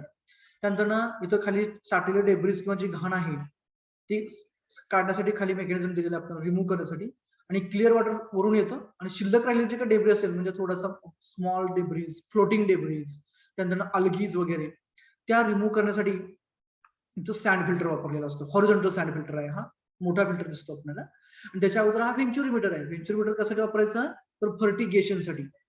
म्हणजे व्हेंच्युरीमीटरचा आपल्याला प्रिन्सिपल माहिती आहे, जर का कमी क्रॉस सेक्शनल एरिया केला फ्लोईंग फ्लुइडचा, त्याची व्हेलॉसिटी वाढते आणि प्रेशर ड्रॉप होतो, निगेटिव्ह प्रेशर जनरेट होतो. निगेटिव्ह झाला म्हणजे सक्शन झालं आणि ते सक्शनचा पॉईंट बरोबर खाली टँक लावायचं, दिसते बघा टँक, बकेट आहे बघा इथे. या बकेटमध्ये याची पाईप सोडलेली आहे. म्हणजे काय केलं इथं, हा वॉल क्लोज केला म्हणजे व्हेंच्युर मधून जाणारं पाणी काय होणार, जास्त स्पीडने जाणार, प्रेशर कमी होणार, निगेटिव्ह प्रेशर तयार होणार, सक्शन होणार. सब काय करतोय आपण इथं, फर्टिलायझर सब करतोय, लिक्विड फर्टिलायझर सब करतोय, ते मिक्स होणार आणि पुढे प्रॉपरली ते निघून जाणार. This is the use of the venturimeter for the fertigation purpose और ऍडिशन ऑफ दी फर्टिलायझर्स. पुढे नंतर इथं हा तुमचा पूर्णपणे फिल्ट्रेशन युनिट आहे. याच्यामध्ये सँड असते की वाळू असते, वाळूमधून पाणी काय होणार, याच्यामध्ये येणार, खाली जात असताना सगळ्या डेब्रिज जे छोटे छोटे पार्टिकल आहेत ते बरोबर त्या वाळू बरोबर अटॅच होऊन राहतात किंवा खाली जात असताना अडकून राहतात आणि क्लिअर वॉटर पुन्हा पुढे निघून जातं असं हे. ओके, तर पुन्हा एकदा स्क्रीन फिल्टर लावलेला आहे. जर का त्याच्यातून जर का स्मॉल पार्टिकल्स राहिले शिल्लक तर रिमूव्ह करण्यासाठी. तर तुम्ही म्हणाल की एवढं सगळं फिल्ट्रेशन का करायचं, कारण आपण जे ड्रिपर्स किंवा जे इमिटर्स वापरतो ते दिसते बघा, म्हटले पाहिजे ड्रिपर्स और इमिटर्स इथं झाडाच्या बुडामध्ये, त्याच्या आतमध्ये एक लॅबिरिंथ असते. लॅबिरिंथ म्हणजे आत एक गोल अशी चकती असते, त्याला आत नुसा पाथ दिलेला असतो. त्या पाथची जर आपण विड्थ बघितलं तर ती विड्थ खूप कमी असते आणि त्या विड्थ मध्ये अशा डेब्रिज जर का अटकून बसल्या, अटकल्या तर काय होतंय, तर त्या केसमध्ये ते चोकअप होतात आणि पाणी बाहेर येत नाहीये. मग त्या डेब्रिज आपल्याला अगोदरच रिमूव्ह करतात म्हणून आपण vertical sand filter, horizontal sand filter आणि त्यानंतर स्क्रीन फिल्टर वापरतात. मग त्यानंतर पुढे काय केलं, आपलं ही मेन लाईन झाली, मेन लाईन मधनं पाणी पुढे आलं, पुढे आल्यानंतर ना मेन लाईनचं पाणी हे सबमेनला घेतलं आपल्याकडे पुढे. ओके, आणि सबमेनला आपण काय केलं, या लॅटरसला दाखवलं बघा, लॅटरल. ओके, आणि फ्लश वॉल म्हणजे आपलं जे एंड कॅप जे म्हटलं मी, तिथं बऱ्याच वेळा फ्लश वॉल असेल किंवा एंड कॅप असेल, आणि इथं दुसरा फ्लश वॉल आहे मेन सबमेन आपण पॅटर्न दाखवला की बऱ्याच वेळा उन्हाळ्यामध्ये वगैरे कसं असतं, ज्यावेळेस आपण ऑपरेट करत नाही ड्रीप लाईन, तर याच्यामध्ये जर राहिलेलं पाणी शिल्लक असतं, ते पाणी काय होतं, ऑटोमॅटिकली तिथं पाणी ते आटून जातं आणि तिथं स्केल तयार होते. ओके, आणि ती स्केल जर का पुन्हा याच्यामध्ये आतमध्ये गेली ड्रीप लाईन मध्ये, तर ती चोकअप करते. So it is essentially required to remove that scale before starting of the drip line. मग ते रिमूव्ह करायसाठी आपण काय करतोय, तर we use to have an application of the flush valve. या फ्लश वॉल मधून आपण ती पूर्णपणे घाण त्याची काय करतो, तर बाहेर काढून घेतो. इतके दिसते बघा, ते क्रॉप आहे जे शेजारी तो ड्रिपर लावलेला आहे. आपण असं अजून करूया की ही आपली म्हणजे पालेभाज्या आहेत किंवा मिरची लावलेली असं आपण अजून करूया. लाईक चिली फार्मिंग आहे.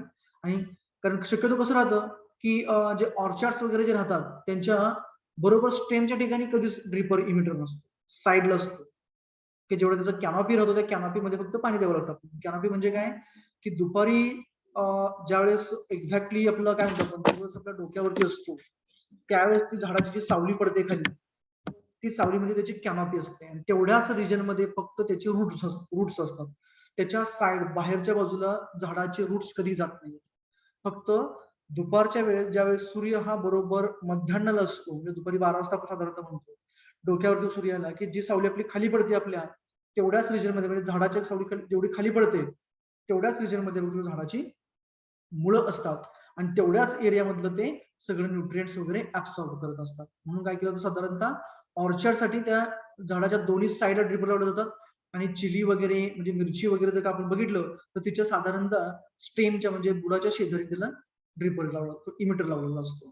तर हे बऱ्याच जणांनी पाहिलं असणार, ज्यांच्याकडे शेती आहे त्याच्याकडे, किंवा आपल्याकडे जर तुम्ही कॉलेजमध्ये आला, आपल्याकडचं समोरचं जे काही लॉन आहे किंवा साईडचे जे बिल्डिंगच्या साईड जे काही झाडं आहेत त्या सर्वांना इथं ड्रिप इरिगेशन केलेलं आहे. I will show you that whenever you are going to visit over here. Okay, this is about the typical layout of the drip irrigation system. Now we'll go for the next one, that is a sprinkler method. Sprinkler बघितले कधी? Sprinkler, it's as like in a shower. Sprinkler is as like in a shower, but shower used to have water in the downward direction, but the sprinkler used to have the water, it used to spread water initially upward and then it used to spread like this. सुरुवातीला पाणी वरती जातं, नंतर पुन्हा बरोबर असं horizontal म्हणजे पूर्णपणे एरिया कव्हर करतो. It is a sprinkler irrigation as like rainfall we can say that. So first you will see the types of the sprinkler. It is a permanent, semi permanent and portable. Permanent मध्ये काय असतं, तर main line, सबमेन line आणि emitter सगळे fix असतात.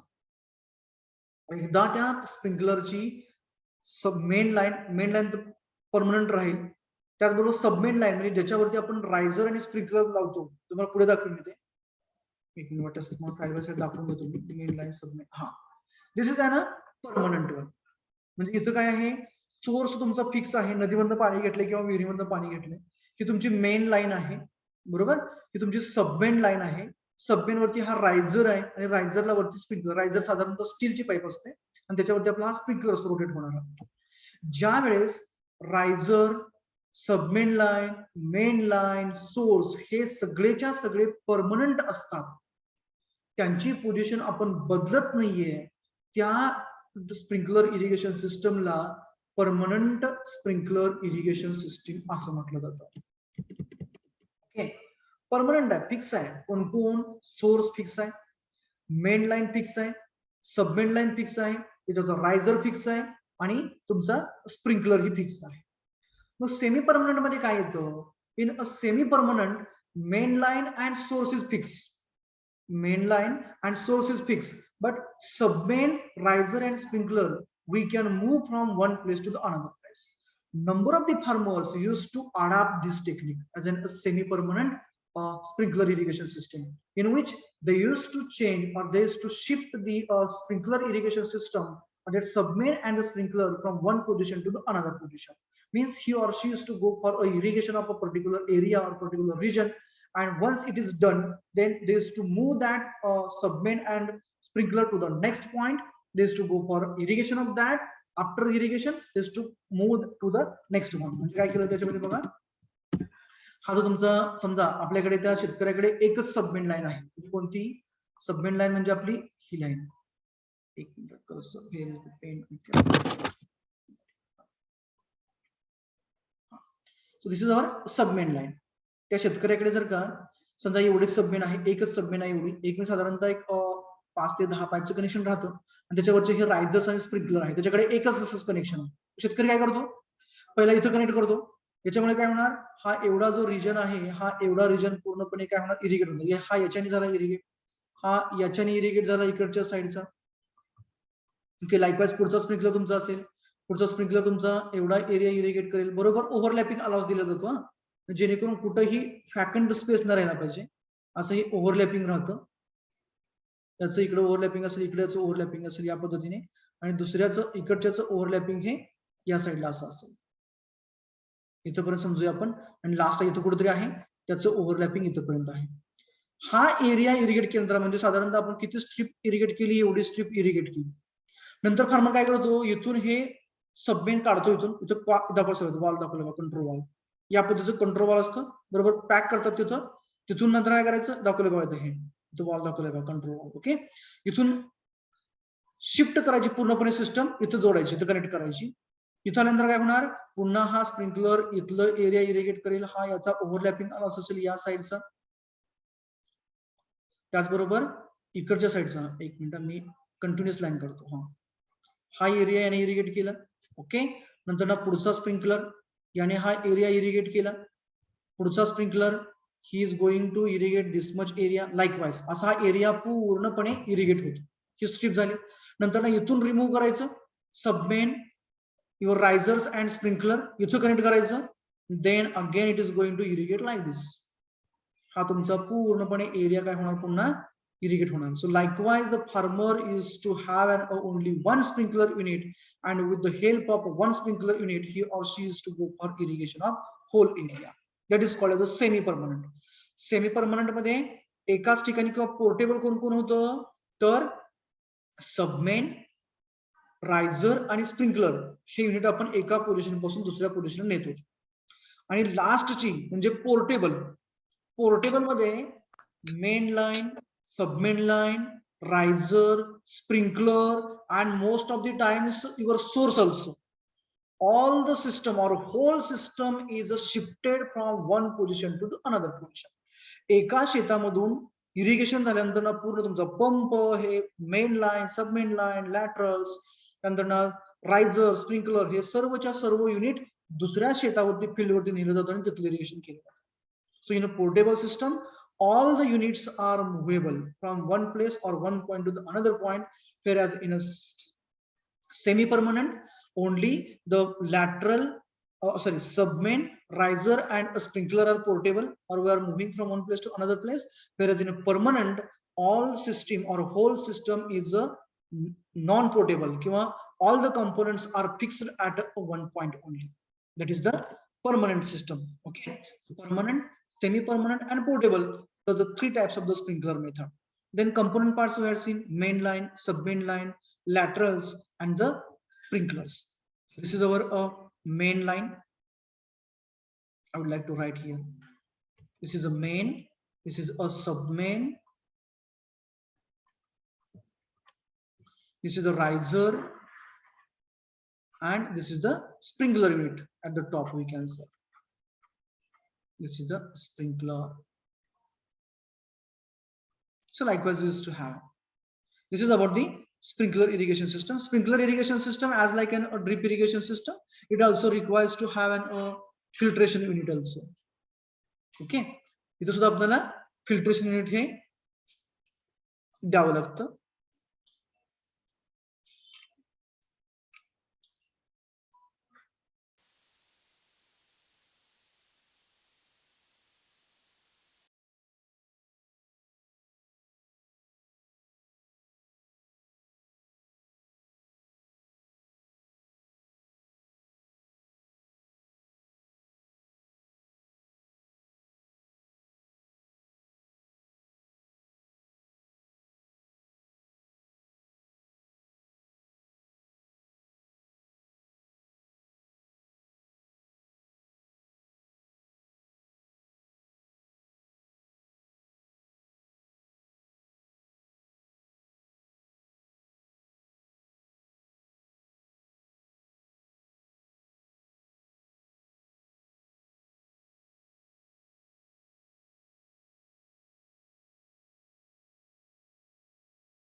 Okay, so this is all about the sprinkler irrigation method or sprinkler irrigation system. Now we'll go for the next one. This is the another one here I have shown. I have taken some of the sketch. This is also called as a rain gun. Rain gun असं म्हटलं जातं. Its area of the coverage is so high. इथून सुरू होते ते बघा इथपर्यंत येते. And whole water is sprinkled. And mostly the sprinkler irrigation system is used for the vegetables and the small growing crops. Okay, ज्या क्रॉपची उंची कमी असते, ओके, त्या क्रॉप्सला किंवा जास्तीत जास्त व्हेजिटेबल्सला या स्प्रिंकलर इरिगेशन मेथडचा आपण उपयोग करतो.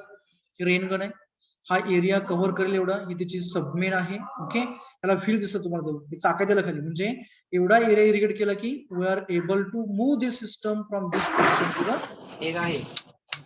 and thereafter that position again we will be able to irrigate the remaining area. आणखी एक डायग्राम असेल याचं माझ्याकडे, I will show you that also. In the operating condition you might be finding. I have taken those sketches from the internet itself, but actually I had also observed that how it is to irrigate. See that from this one, two nozzles are there. Upper nozzle is there to cover the large area or the large dimension we can say. हा जो वरचा nozzle आहे की नाही, तो वरचा nozzle हा maximum area म्हणजे लांबचा एरिया इरिगेट करतोय. याच्यापासून होणार जे स्प्रिंकलिंग आहे ते साधारणतः इथून सुरू होत आहे, त्यामध्ये स्प्रेड व्हायला water.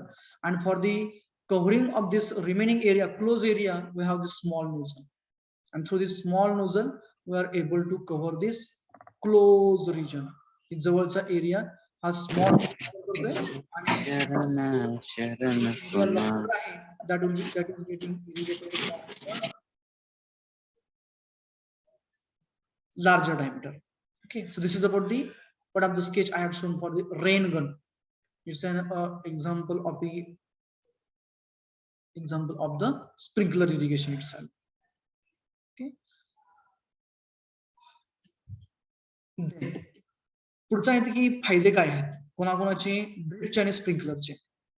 So if we are talking about the drip irrigation system, the benefits are we are directly applying water to the root zone of the crop, in which we are able to conserve the water. We are able to conserve the water. In both the cases, it is applicable, conservation of the water. Irrigation efficiency is so high, it is up to 90 to 94% is irrigation efficiency, means application efficiency. इथे आपल्याला साधारणतः 80% maximum 70% पर्यंत आपल्याला irrigation efficiency मिळते. आणि जर का आपलं वाईल्ड फ्लडिंग असेल तर वाईल्ड फ्लडिंग मध्ये मॅक्सिमम 20 to 30% आपली इफिशियन्सी असते. ओके, सो ड्रिप इरिगेशन मध्ये आणखी काय काय फायदे असतील ड्रिप आणि स्प्रिंकलरचे, तर लागणारी जी पाण्याची क्वांटिटी आहे ती कमी लागते. मिनिमम अवेलेबल वॉटर मध्ये आपण जास्तीत जास्त एरिया इरिगेट करू शकतोय. ओके, जशी रिक्वायरमेंट आहे म्हणजे मिनिमम टाइम मध्ये आपण जास्तीत जास्त एरिया इरिगेट करू शकतोय, म्हणजे कमी वेळामध्ये आपण खूप सारा एरिया इरिगेट करू शकतोय. Take an example of a sugar cane. If you want to irrigate an sugar cane, 1 acre of the sugar cane, we at least need to require at least 4 to 5 hours minimum I'm talking about for irrigation of a 1 acre of a sugar cane. 1 acre ऊसाला जर का आपल्याला irrigation करायचं असेल, पाणी द्यायचं असेल तर कमीत कमी 4 ते 5 तास लागतात एका पंपला वाईल्ड फ्लडिंगने. ते जर का आपण ड्रिप इरिगेशन केलं तर ते आपण जास्तीत जास्त 1 ते 2 तासामध्ये त्याचं फुल रिक्वायरमेंट एवढं आपण पाणी त्याला देऊ शकतो. Means we are saving the water here, saving the time also here. Time आणि पाणी हे दोन्ही, वेळ आणि पाणी हे दोन्ही आपण काय करतोय, बचत करतोय, कन्झर्व करतोय. Okay, so likewise we are having the benefits of the drip and sprinkler irrigation method. मग याच्याबरोबर सुद्धा कोणती जरी गोष्ट आपण बघितली तर फायदे म्हटले की त्याचे तोटे राहतातच. मग what are the drawbacks? Initial investment is more. दोघांची ड्रिप आणि स्प्रिंकलर इरिगेशन मेथडची जी इनिशियल इन्व्हेस्टमेंट आहे ती इनिशियल इन्व्हेस्टमेंट जास्त आहे, परंतु आपण इन्व्हेस्टमेंट जर काही इनिशियलचा विचार केला तर मिळणारे जे बेनिफिट आपल्याला ते बेनिफिट हे खूप मोठे आहेत. But at the start, at the beginning only, the farmer need to invest the amount in the drip or the sprinkler irrigation method. Okay. दुसरं म्हणजे काय की for the laying out of those drippers, then main line, sub-main line, skilled laborers are required. Then wherever we are having rodents, ज्या ठिकाणी ज्या शेतामध्ये घुशी किंवा उंदरं जास्त असतात त्यांना आपण rodents म्हणतो. they used to what we can say, break the that spring sorry break those submain or the lateral वगैरे बऱ्याच वेळा खरुताई असेल किंवा उंदीर असेल किंवा घुशी असेल काय करतात त्या ब्रेक करतात. So that is an another drawback and repair and maintenance cost is required to be there. ते जर का आपण वाईल्ड फ्लडिंग मध्ये बघितलं, एकदा चेंबर ओपन केला की पूर्णपणे इरिगेशन होऊन जातं. सो जसं जिथे खरुताईला किंवा इतर जे रोडंट्स आहेत त्यांना तो काही आपला एरिया किंवा तो काही जे पाईपलाईन ज्या आहेत त्या बस ब्रेक होत नाहीयेत. परंतु लॅटरल जर का आपण बघितलं, ब्लॅक कलरचं 16 mm असेल किंवा 12 mm डायमीटरचं असेल, थिकनेस साधारणतः त्याची 2 to 3 mm असते. That is getting easily broken by the tips of the such type of the rodents. Okay, आणि त्याला पण नंतर आपला रिपेअर आणि मेंटेनन्स कॉस्ट लागते. त्याचबरोबर after and harvesting of the crop और at the time of the harvesting of the crop, जसं आपण ते क्रॉप हार्वेस्ट करतो, कापणी करतो त्या क्रॉपची, तसं आपल्याला पूर्णपणे जे काही आपलं मेकॅनिझम असतं म्हणजे लॅटरल्स असतील किंवा हे सगळी जी सिस्टीम असते ती पूर्णपणे आपल्याला सिस्टीम नंतर ना कलेक्ट करावी लागते.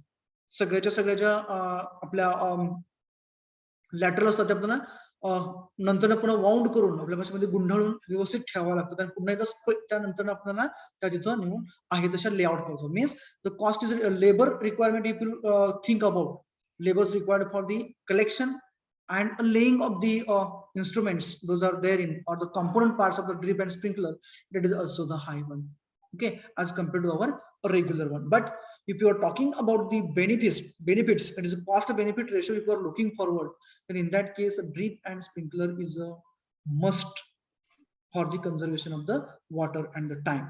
And nowadays, as far as the availability of the water is considered, that is so scarce, water is available so less, and we want to have a maximum area to be get irrigated. So under such circumstances or under such cases, we need to focus on the application or the implementation of the drip and sprinkler irrigation methods. Okay, so this is about the benefits and the drawbacks associated with the drip and sprinkler. Now the next one is the lift irrigation. आपण बघितलं drip बघितली, sprinkler बघितलं.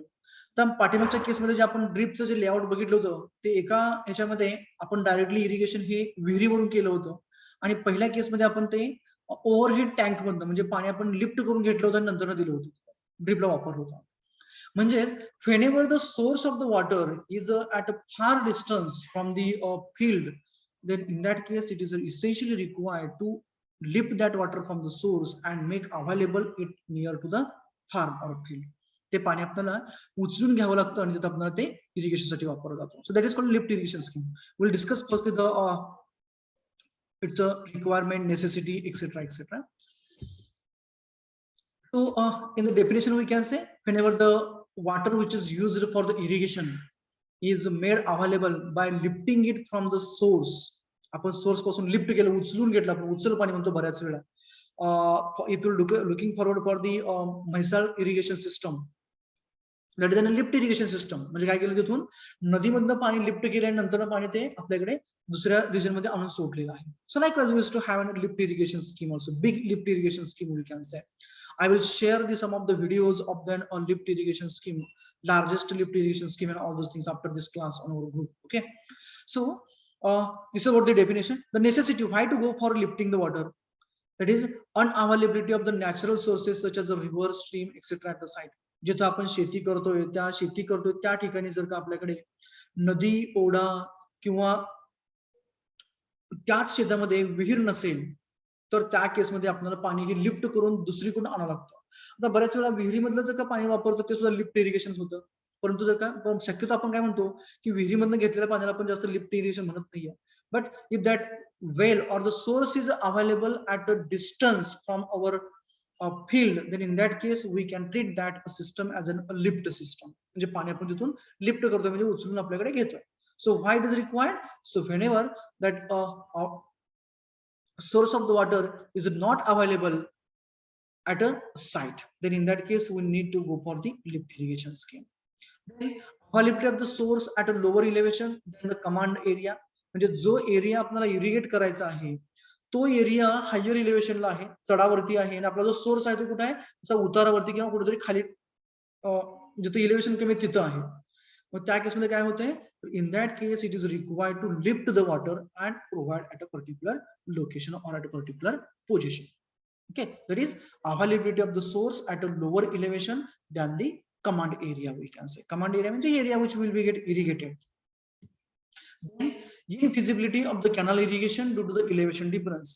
म्हणजे आपला जो area आहे तो कॅनलच्या elevation पेक्षा वरती आहे. समजा आपला एरिया इथं आहे आणि कॅनल इथून जातोय. So this water of the canal will not be get utilized for the irrigation of this area by the natural means. आपण नॅचरली आपण हा एरिया इरिगेट नाही करू शकणार होता. कशाने? या कॅनल.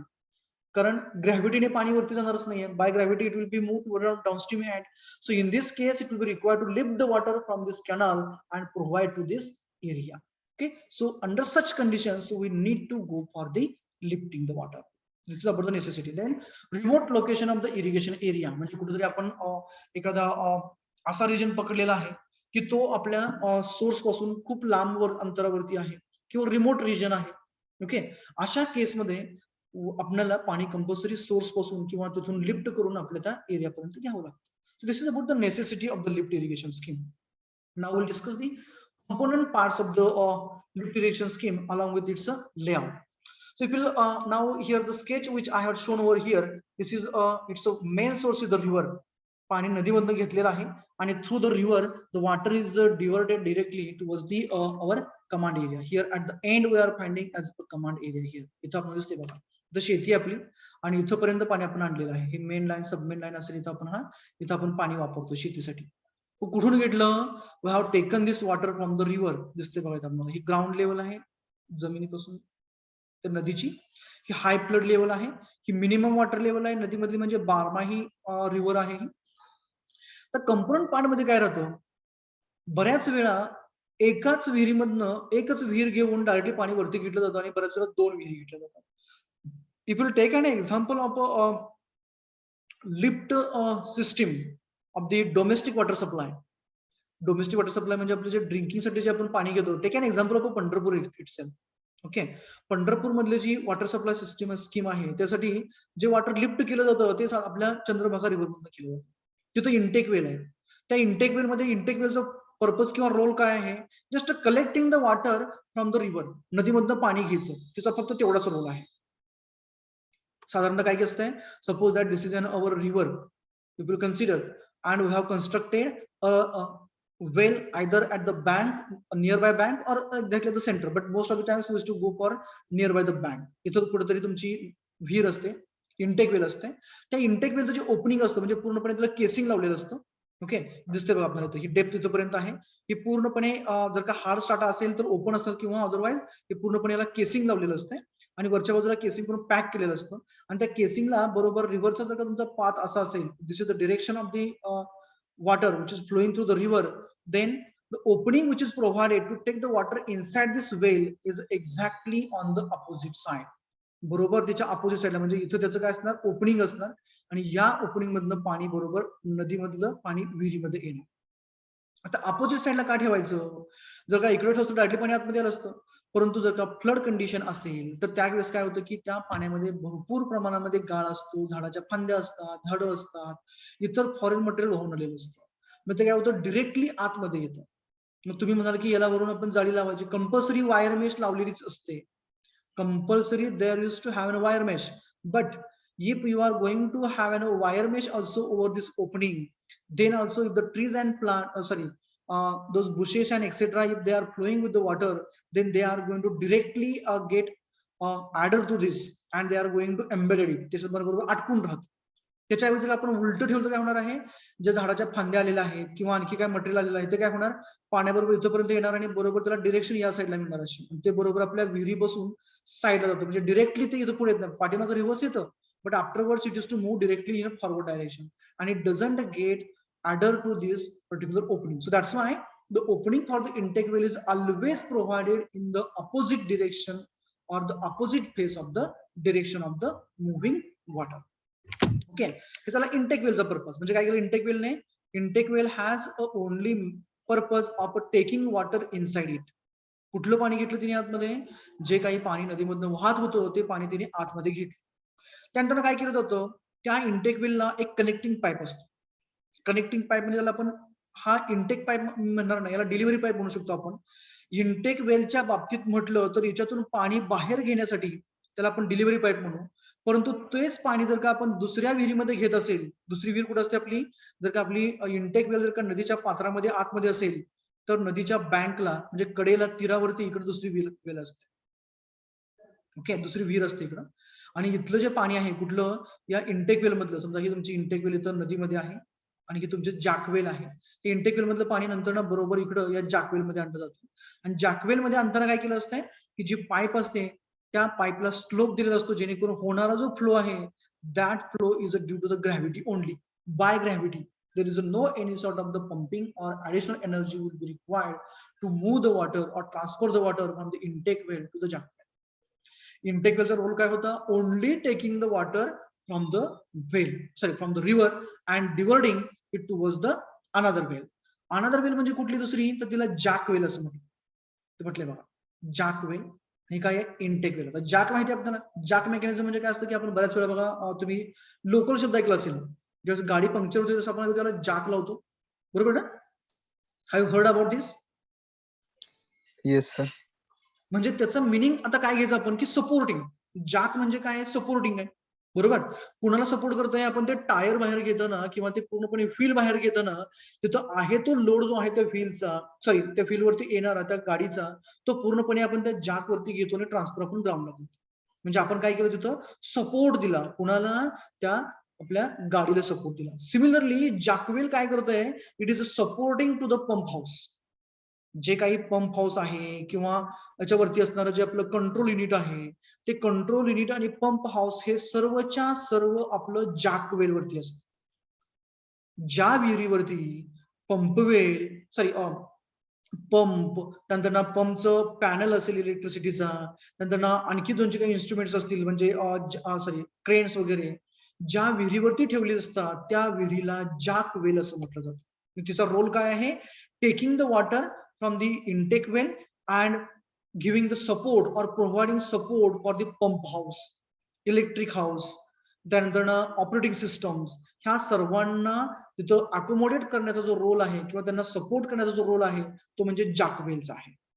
मग जॅकवेल मध्ये आपण काय केलं, तिथं आपण वरती पंप हाऊस बसवलं, पंप बसवलं, इथं एक ऍडिशनल पंप कंपल्सरी ठेवला असतो. एक जर का पहिला बंद पडला तर दुसरा साइड बाय पंप आपला ऍडिशनल पंप आपण तिथे ठेवला असतो. ओके, मग काय केलं आपण आता, या पंप मधून हा त्याचा सक्शन पाईप आहे पंपचा, पंप सुरू झाला, सेंट्रिफ्युगल पंप असेल, तिथून काय करतो आपण नंतर ना, after through the pump we are lifting the water from this jackwell now and we are diverting this water towards the, if this is an आपले डोमेस्टिक वॉटर सप्लाय प्लांट असेल तर त्या केसमध्ये कुठे येणार आपलं, ते बरोबर ओव्हरहेड वॉटर टँक मध्ये येणार. ओके, आणि ओव्हरहेड वॉटर टँक मध्ये ते पाणी पूर्णपणे साचून राहणार आणि साठलेलं पाणी नंतर त्याच्यावरती फिल्ट्रेशन वगैरे करून सर्वच्या सर्व प्रोसेसेस करून क्लिअर वॉटर नंतर आपण डोमेस्टिक पर्पज साठी ते ड्रिंकिंग साठी वापरणार. हे झालं ड्रिंकिंग साठीचं.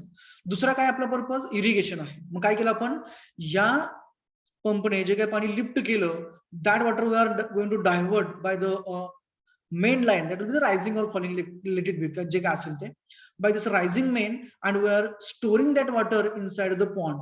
आपलं आपण जे शेततळ जे म्हणतो, फार्म पॉन्ड जे म्हणतो, ते फार्म पॉन्ड असेल. I am going to treat it as a farm pond for the irrigation purpose, and we are going to store this water in the farm pond, and through this farm pond now we are going to divert that water, or we are going to allocate that water for the different plots or different farms, we can say, or the regions or the different crops. Okay, means in the lift irrigation scheme we have lifted the water from this, we have taken this water from the river to this well, and from this well we have lifted that water towards the our farm pond, and through the farm pond now we have used for the irrigation purpose.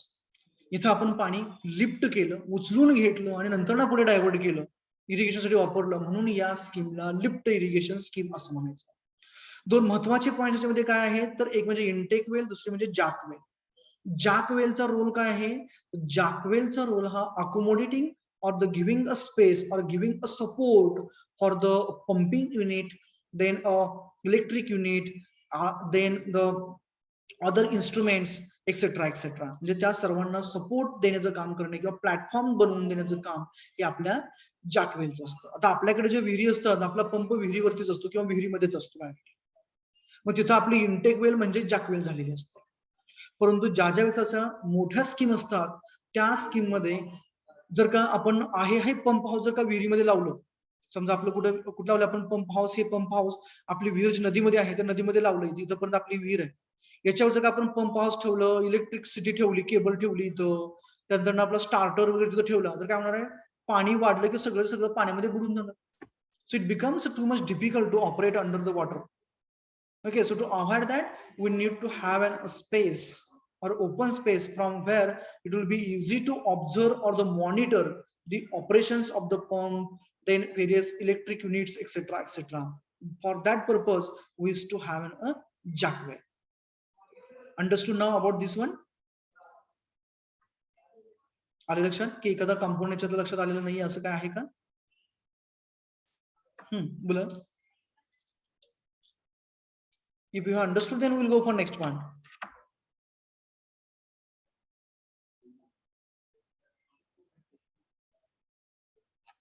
Okay, now we will move for the next one. This is for the lift irrigation. Then the subsurface irrigation. असं मी तुम्हाला पाठीमागे सांगितलं की त्याच्यामध्ये एक म्हणजे drip आणि दुसरं म्हणजे नॅचरल, म्हणजे artificial and unnatural. We will its a definition, what is that and all those things. So subsurface irrigation, it is the application of the water below the soil. जमिनीच्या खालून म्हणजे मातीमधून पाणी देणं, इरिगेशन करणं, त्याला आपण सबसर्फेस इरिगेशन असं म्हणतो. This is by either a natural or artificial. Natural मध्ये काय केलं जातं, I will show you the sketch how in the natural subsurface irrigation scheme or how the natural subsurface is achieved. Suppose that this is the plot and here we have the plants and we want to irrigate those plants or this crop. मग या केस मध्ये काय केलं जातं, तर या प्लॉटच्या साईडला एक ट्रेंच खोदली जाते, चारी खोदली जाते आणि त्या चारीचा जो बांध आहे त्याची जी लेवल आहे ती लेवल ही आपली बरोबर याच्यापेक्षा उंच असते. याची समजा तुमची 99 असेल तर ही साधारणतः 99.235 लिहितो टाइम घेईल, 99.5 आहे. ओके, साईड बांध घातला आपण, उंच केला, त्याच्यामुळे काय होणार, हा बांध उंच आहे, हा बांध खाली आहे किंवा बऱ्याच वेळा आहे त्या लेवलला ठेवलं जातं आणि पाणी काय केलं जातं या चारीमध्ये, ही जी ट्रेंच आहे की ही ट्रेंच मध्ये पाणी पूर्णपणे असं साठवलं जातं. तर पाणी जर का ट्रेंच मध्ये साठवलं तर काय होणार आहे, साईडची जी सॉइल आहे ती साईडची सॉइल काय होणार, पूर्णपणे वेट होणार, म्हणजे पाणी बरोबर सर्व साईडने आतमध्ये येणार आणि ते पर्क्युलेशन आणि कॅपिलरिटीमुळे वरती राईज होणार. म्हणजे काय होणार, अल्टिमेटली तिथला जो सॉइलचा बेड होता तो पूर्णपणे वेट होतो आणि डिरेक्टली तिथं इरिगेशन होतं. म्हणजे साईडला ट्रेंच खोदायची, ट्रेंच मध्ये पाणी सोडायचं, ट्रेंच पूर्णपणे पाण्याने भरायची, त्याच्यामुळे काय होणार, आतमध्ये पाणी असं पर्क्युलेट होणार साईडने, म्हणजे या बाजूने आतमध्ये येणार आणि त्याचं पुन्हा कॅपिलरिटीमुळे काय होणार, water will move in a vertically upward direction and it will be get utilized by the crop for its betterment. This is natural. So the natural मध्ये सांगितले बघा, the area nearby the percolation tank, earthen dam gets water from below the soil by the seepage and percolation. आता हे आणखी एक मी उदाहरण तुम्हाला सांगायचं राहिलं, जर का एखादा आपल्याकडे छोटासा बंधारा असेल किंवा पर्क्युलेशन टँक म्हणजे पाझर तलाव असेल, तर त्या पाझर तलावामधलं पाणी पाझरून काय होतं, तर बरोबर साईडच्या जो एरिया असतो त्या साईडच्या एरियाला डायरेक्टली पाणी मिळतं. हे झालं आपलं नॅचरल या पद्धतीने. आणि दुसरं म्हणजे या साईडने किंवा आपण हे आर्टिफिशियल राहतं, तर जर का आपण अशी चारी खोदून ठेवली आणि जर का पावसाचं पाणी याच्यामध्ये साचलं तर ते नॅचरल होणार आहे. Okay, means the area which is there near by the percolation tank, earthen dam म्हणजे मातीचे जे धरणं असतात, they used to get and water directly through the soil by the seepage. जे काही पाणी सिपेज होणार आहे, डीप पर्क्युलेट होणार आहे, डायरेक्टली आपल्याला त्या क्रॉपला मिळतं नॅचरली. और बाय डिगिंग द पॅरल चॅनल्स और ट्रेंचेस. तर मी तो म्हटलं कसे काढले आपण, हे पॅरल काढले असे किंवा साईडला trenches or the channels at a interval of 15 to 100 metre. समजा 15 ते 100 मीटर, म्हणजे समजा इथे एक प्लॉट आहे आपला, दुसरा प्लॉट लगेच आपला इथे हा बंड केला आपण. This is a next plot we will consider. Sorry, this is the next plot, and for this plot, this will be the another trench, like this. Okay. So likewise, we used to have हा तुमचा plot असेल पुढचा आणि त्याची साईडची चारी असेल, trench असेल at 15 to 100 metre as per the porosity of the soil. जर का porosity जास्त असेल तर त्या केसमध्ये the distance may be up to 100 meters. If the porosity is so less, then in that case we have to go for reducing the distance between the two boundaries we can say, or the two channels we can say.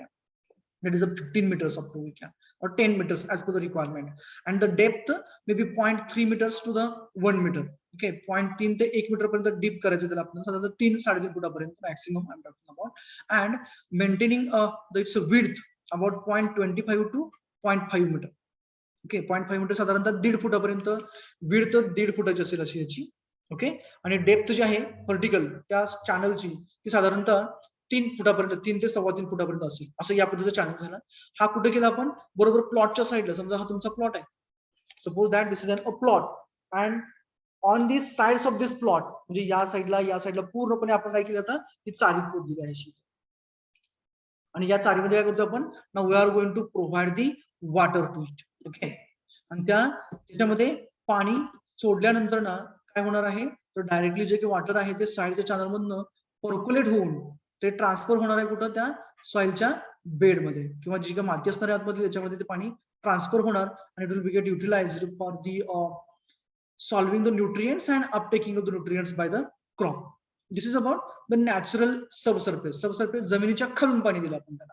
तुम्ही म्हणाल की आता ह्या channel मध्ये आपण वरून सोडलं, no doubt चॅनेलला वरून सोडलं आपण, पण हे चॅनल मध्ये सोडलं, परंतु क्रॉपला पाणी कुठून मिळालं, हे पाणी जे जमिनीमध्ये मुरलेलं होतं ते पाणी पर्क्युलेशनने आतमध्ये आलं आणि बाय कॅपिलॅरिटी बरोबर त्या झाडाच्या रूट पर्यंत आलेलं आहे.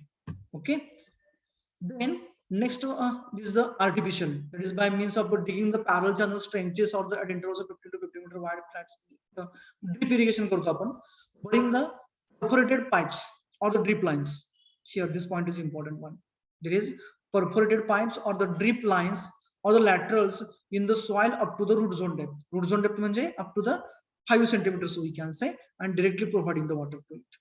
अंडर द प्रेशर, पाणी जर का प्रेशर दिलं तर बरोबर काय होणार आहे, ते इमिटर्स मधून बाहेर पडणार आहे, it is going to irrigate the crop there. This is about artificial subsurface irrigation method. This is the example of artificial subsurface irrigation method. See here, this is the crop, this is the ground level, इथपर्यंत जमीन माती येतपर्यंत, इथे क्रॉपचे roots आहेत, those are the roots, white roots, ते पांढऱ्या मुळाचे म्हटलं तुम्हाला पाठीमाग मी, जे ऍक्च्युअली वॉटर ऍब्सॉर्ब करतात, ते त्याचे व्हाईट रूट्स आहेत, आणि बरोबर इथून ते इथपर्यंत म्हणजे साधारणतः हे 5 सेंटीमीटर पर्यंत असेल मॅक्सिमम. इथपर्यंत काय केलं, हे आपण जमिनीमध्ये असं चारी खोदलेली आणि या डेप्थला हे बरीड करायचं, आणि हे इमिटर्स आहेत, याच्यामधनं पाणी बाहेर येणार आणि बरोबर इथले न्यूट्रिएंट्स आहेत त्याच्यामध्ये डिझॉल्व्ह होणार, and those will be get directly uptaken by the crop. This is for the subsurface. If you have not understood then this is for the understanding purpose practically. आलं लक्षामध्ये आता सबसर्फेस अशा पद्धतीने हे buried केलं जातं आणि डायरेक्टली पाणी दिलं जातं याला. Okay, another one the time of the digging. हे दिसतंय तुम्हाला इन्स्ट्रुमेंट आहे तो बघा. ओके, ही पहिला काय केलं त्यांनी, अशा ट्रेंचेस खोदलेल्या आहेत अशा. ओके, स्लोप तुम्हाला दिसतोय बघा, खूप मोठा स्लोप आहे, तिथं खूप मोठी आलेला आहे, किंवा इथं खूप मोठं आपल्या भाषेमध्ये हायर इलेव्हेशन आहे, म्हणजे चढ आहे इथं, आणि इकडच्या साईडला उतार आहे, म्हणजे जो तुमचा स्लोप आहे तो स्लोप या साईडने. जर का इरिगेशन केलं तर पाणी इरिगेशन होणारच नाही प्रॉपर इथं, मग आपल्याला दुसरा ऑप्शन राहतो तो आयदर ड्रिप और स्प्रिंकलर राहतो, बरोबर. मग त्यांनी काय केलं इथं, to avoid the wastage of the water, they had and this trenches across the slope, and through inside that trench now those drip lines are buried. इथं सध्याला अंतरलेले दिसतात आपल्याला, स्प्रेड केलेले दिसतात. नंतर काय करायचं आहे, याच्यावरती just we have to spread the soil, याच्यावरती पुन्हा फक्त माती अशी हातरायची आपल्याला. And ultimately when you are going to start the pump, then under pressure water is going to come out through those drippers or the emitters. This is another sketch for the artificial subsurface irrigation method. Okay, then next one is the minor irrigation scheme. Okay, त्याची necessity काय आहे, काय गरज पडली, तिचं layout काय आहे ते पहिले आपण बघूया. मायनॉर इरिगेशन स्कीम म्हणजे काय आहे, याच्यामध्ये कोणकोणता भाग येतो, तर तो पर्क्युलेशन टँक, नाला बंडिंग वगैरे या पद्धतीचे. तर मायनॉर इरिगेशन सिस्टमची गरज का पडली, तर whenever we are having the our farms at a remote places such as an hilly terrains, बऱ्याच वेळा डोंगरावरती वगैरे शेती केली जाते, मग तिथं सोर्स विहीर वगैरे कुठं आपण पाडू शकत नाही, कारण डोंगर असतो, तरी पाडले तरी राहणार नाहीये. सो इन सच केसेस काय केलं जातं, जो काय तिथला जो वाहणारा ओढा किंवा नदी असते, त्या वाहणाऱ्या ओढ्या किंवा छोट्याशा नदी नसते शक्यतो, छोटे छोटे झरे असतात, त्या झऱ्यांवरती काय तर बांध घातलेला असतो आणि तिथं पाणी साचवून ठेवलेलं असतं. नाला बंडिंग, बंडिंग म्हणजे बंड घातला आणि त्या नाल्यावरती घातला. नाला म्हणजे काय छोटा दंड आहे, त्या दंडामधून किंवा छोटा स्मॉल काय म्हणतो आपण त्याला, कॅनल आहे, त्या कॅनलमधून पाणी वाहतंय, त्याला आपण साधारण नाला असं म्हणतो. त्याच्यावरती बंड घातला, बांध घातला, त्याच्यामुळे काय झालं, पाणी साचून राहिलं आणि साचलेलं जे पाणी आहे ते पाणी आपण नंतर ना डायव्हर्ट करून आपल्या इरिगेशनसाठी वापरतो किंवा ते पाणी तिथंच साचवलं, त्यामुळे काय झालं, ते पाणी जमिनीमध्ये पर्क्युलेट होणार आणि नंतर ना बरोबर ते काय होणार, आपल्या क्रॉपला बरोबर अल्टिमेटली ते युटिलाइज करता येणार. म्हणजे गरज का पडली, so whenever we will have an farms at the remote places such as in hilly areas or the regions where we have a steep slopes, in such cases we need to go for the uh, ponding the water by having the small bunds over the flowing small streams or the small springs we can say. ते डोंगरामधून जे वाहणारे छोटे छोटे जे झरे असतात, त्या झऱ्यामधून जे पाणी वाहत राहतं छोट्या छोट्या काय म्हणू आपण त्याला, स्ट्रीमच्या थ्रू, त्याच्यावरती बांध घालायचं आणि तिथून पाणी अडवून ठेवायचं, ठोपून ठेवायचं. थोपवलेलं पाणी डायरेक्टली कॅनल घेऊन साईडला छोटंसं स्ट्रेंच घेऊन पाणी डायरेक्टली इरिगेशन वापरायचं किंवा ते पाणी आहे तसं जमिनीमध्ये पर्क्युलेट होऊ द्यायचं आणि पर्क्युलेट झालेलं पाणी नंतर आपण ते इरिगेशनसाठी वापरू शकतो. बाय म्हणजे नॅचरल तुमचं काय होणार, सबसर्फेस इरिगेशन होणार. This is about a minor irrigation scheme, that is a percolation tanks we can say. Component parts if you go for earthen bund to form a tank, म्हणजे कसं असणार आहे, sketches असतील, I will show you that also. Suppose that this is a hilly terrain over which we want to have a farming, so that इथं कुठे तुम्हाला farming करायचं आहे, तुमचा प्लॉट आहे शेतीचा आणि इथून कुठे तुमचा एक छोटासा ओढा जातो खाली, काय करा तुम्ही, on this stream or this small what we can say spring, तिथं आपण काय केलं, असं मातीचा बांध घातला, त्याच्यामुळे काय झालं, पाणी थांबून राहिलं. थांबलेल्यामुळे काय झालं, पाणी जमिनीत डीप पर्क्युलेट झालं आणि पर्क्युलेट झालं पाणी बरोबर आपल्याला या क्रॉपला नॅचरल सबसर्फेस इरिगेशन मिळालं. किंवा थांबलेलं पाणी आपण by small canal we will be able to divert towards the our irrigation, sorry, our field. So like that means earthen bund म्हणजे बांध, मातीचा बांध, कशासाठी, टू फॉर्म अ टँक म्हणजे बांध तयार करून पाणी थांबवण्यासाठी. Cut off trench to control the seepage through the foundation, म्हणजे का तुम्ही तो चांगला बांध घातलेला असेल, समजा क्रॉस सेक्शन मध्ये मी जातो त्याच्या directly, suppose that you have constructed the bund like this, in that case it may happens that whatever the foundation is to there, that water which is stored on its upstream side, it is to get deep percolated and all these things. So to avoid that we have to go for cut off trench. इथं trench चारी खोदावं लागते आपल्याला, पुढच्या साईडला चारी खोदून याच्यामध्ये इम्परव्हियस water टाकलं जातं किंवा डाऊनस्ट्रीम साईडला बरोबर अशी कट ऑफ ट्रेंच टाकली जाते, अशी चारी खोदली, जेणेकरून जे काही पाणी पर्क्युलेट झालेलं आहे ते डायरेक्टली या ट्रेंच मधून आपण बाहेर काढतो. So cut off trench will be there at the upstream side and this collecting drainage will be at the downstream end. Control the seepage through the foundation. Then broad crested weir for removal of the surplus water, म्हणजे इथं कुठेतरी आपण काय करतो, असा बांध, sorry outlet द्यावं लागतं.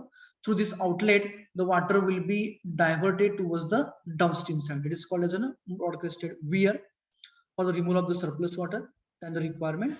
Stone pitching, that is called the riprap, to protect the upstream side. म्हणजे जी काही आपली upstream side असणार आहे इथली, to protect that upstream side we need to have an riprapping, म्हणजे stones आपल्याला असं लेअर टाकावं लागतं up to the maximum flood level. This is called as stone pitching or riprapping to protect the upstream side from the waves.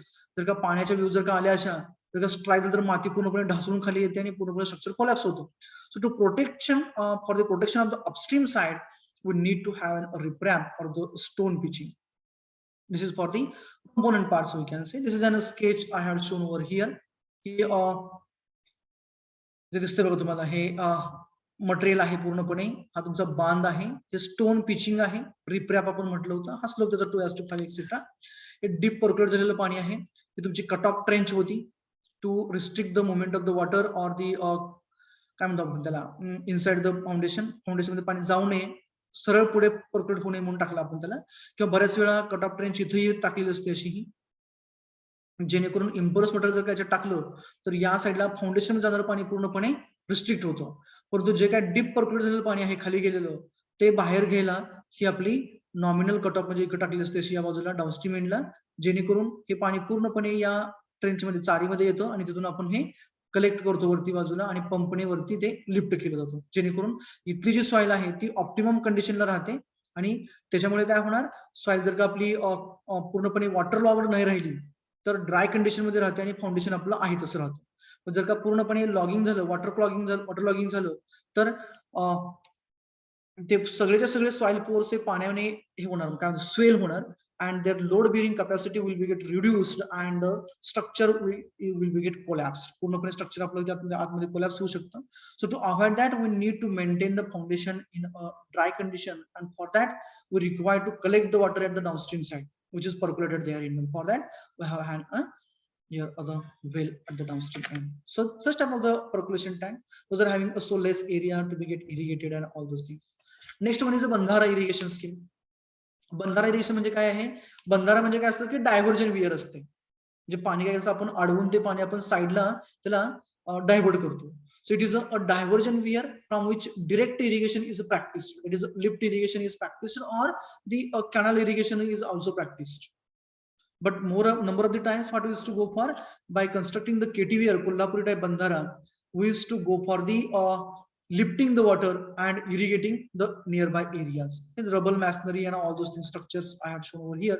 This is the top of the bandhara. Most of the times it is used for the as an roadway.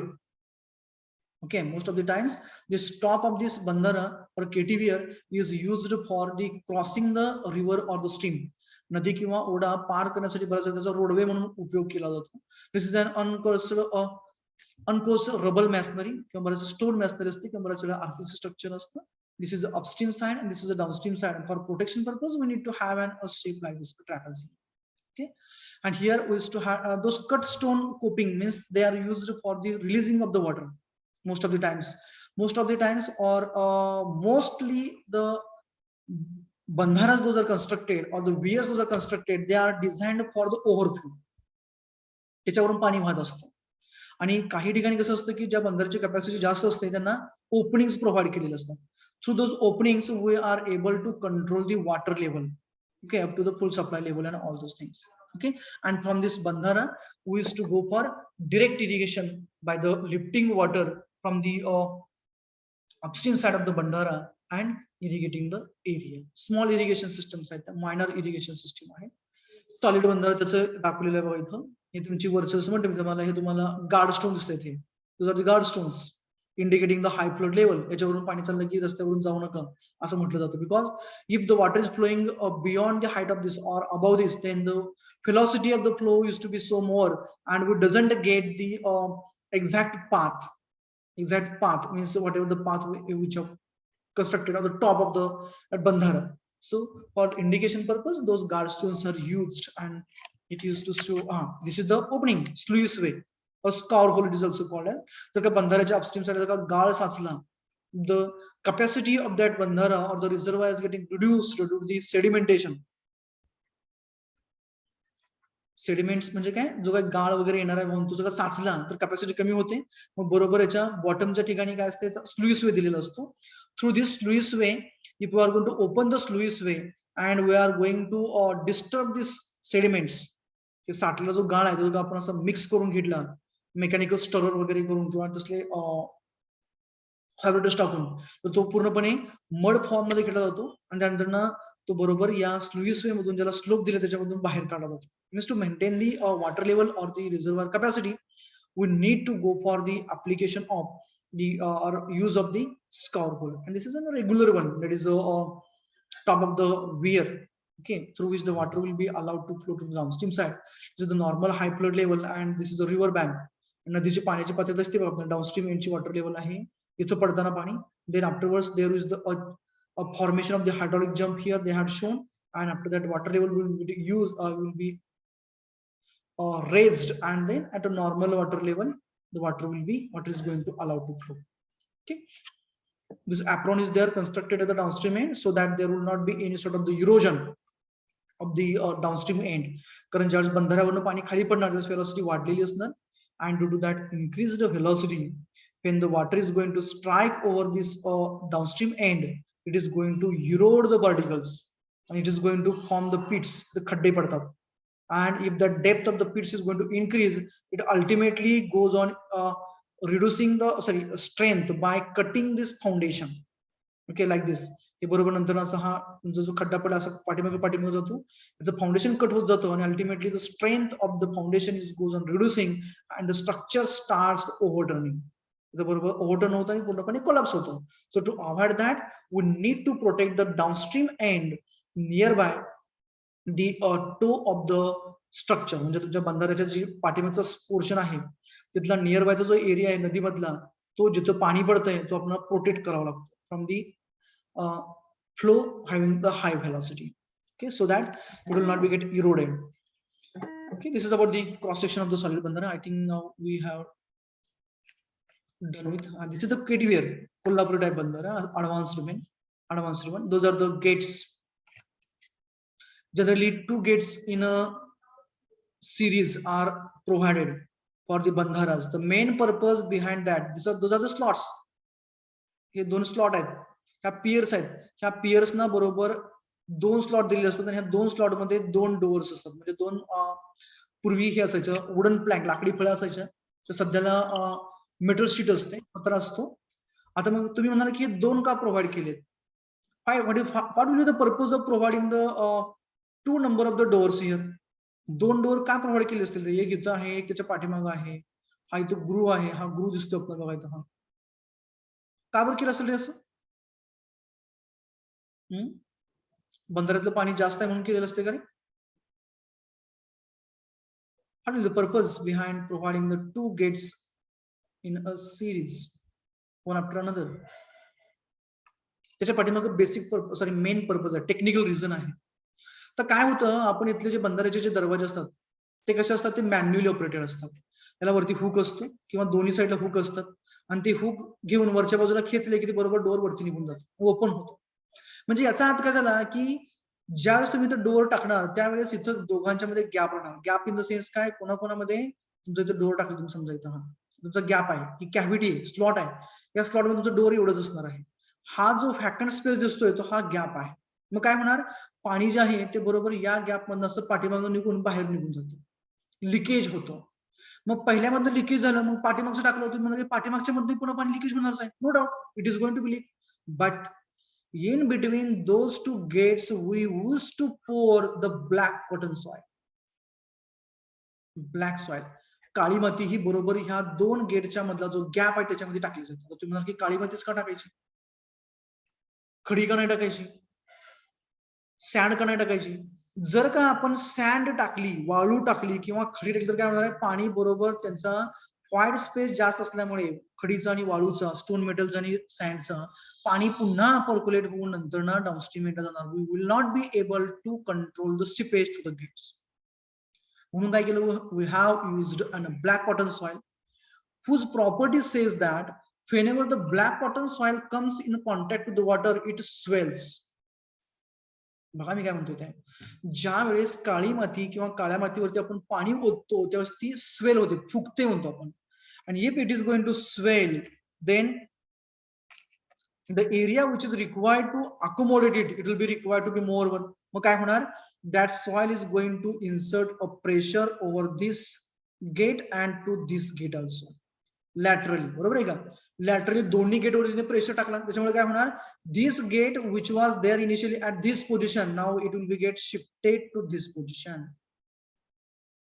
कुठेपर्यंत shift केलं तिने, जिथपर्यंत तुमच्या cavity होती, gap होता, म्हणजे इथपर्यंत तिला shift केलं.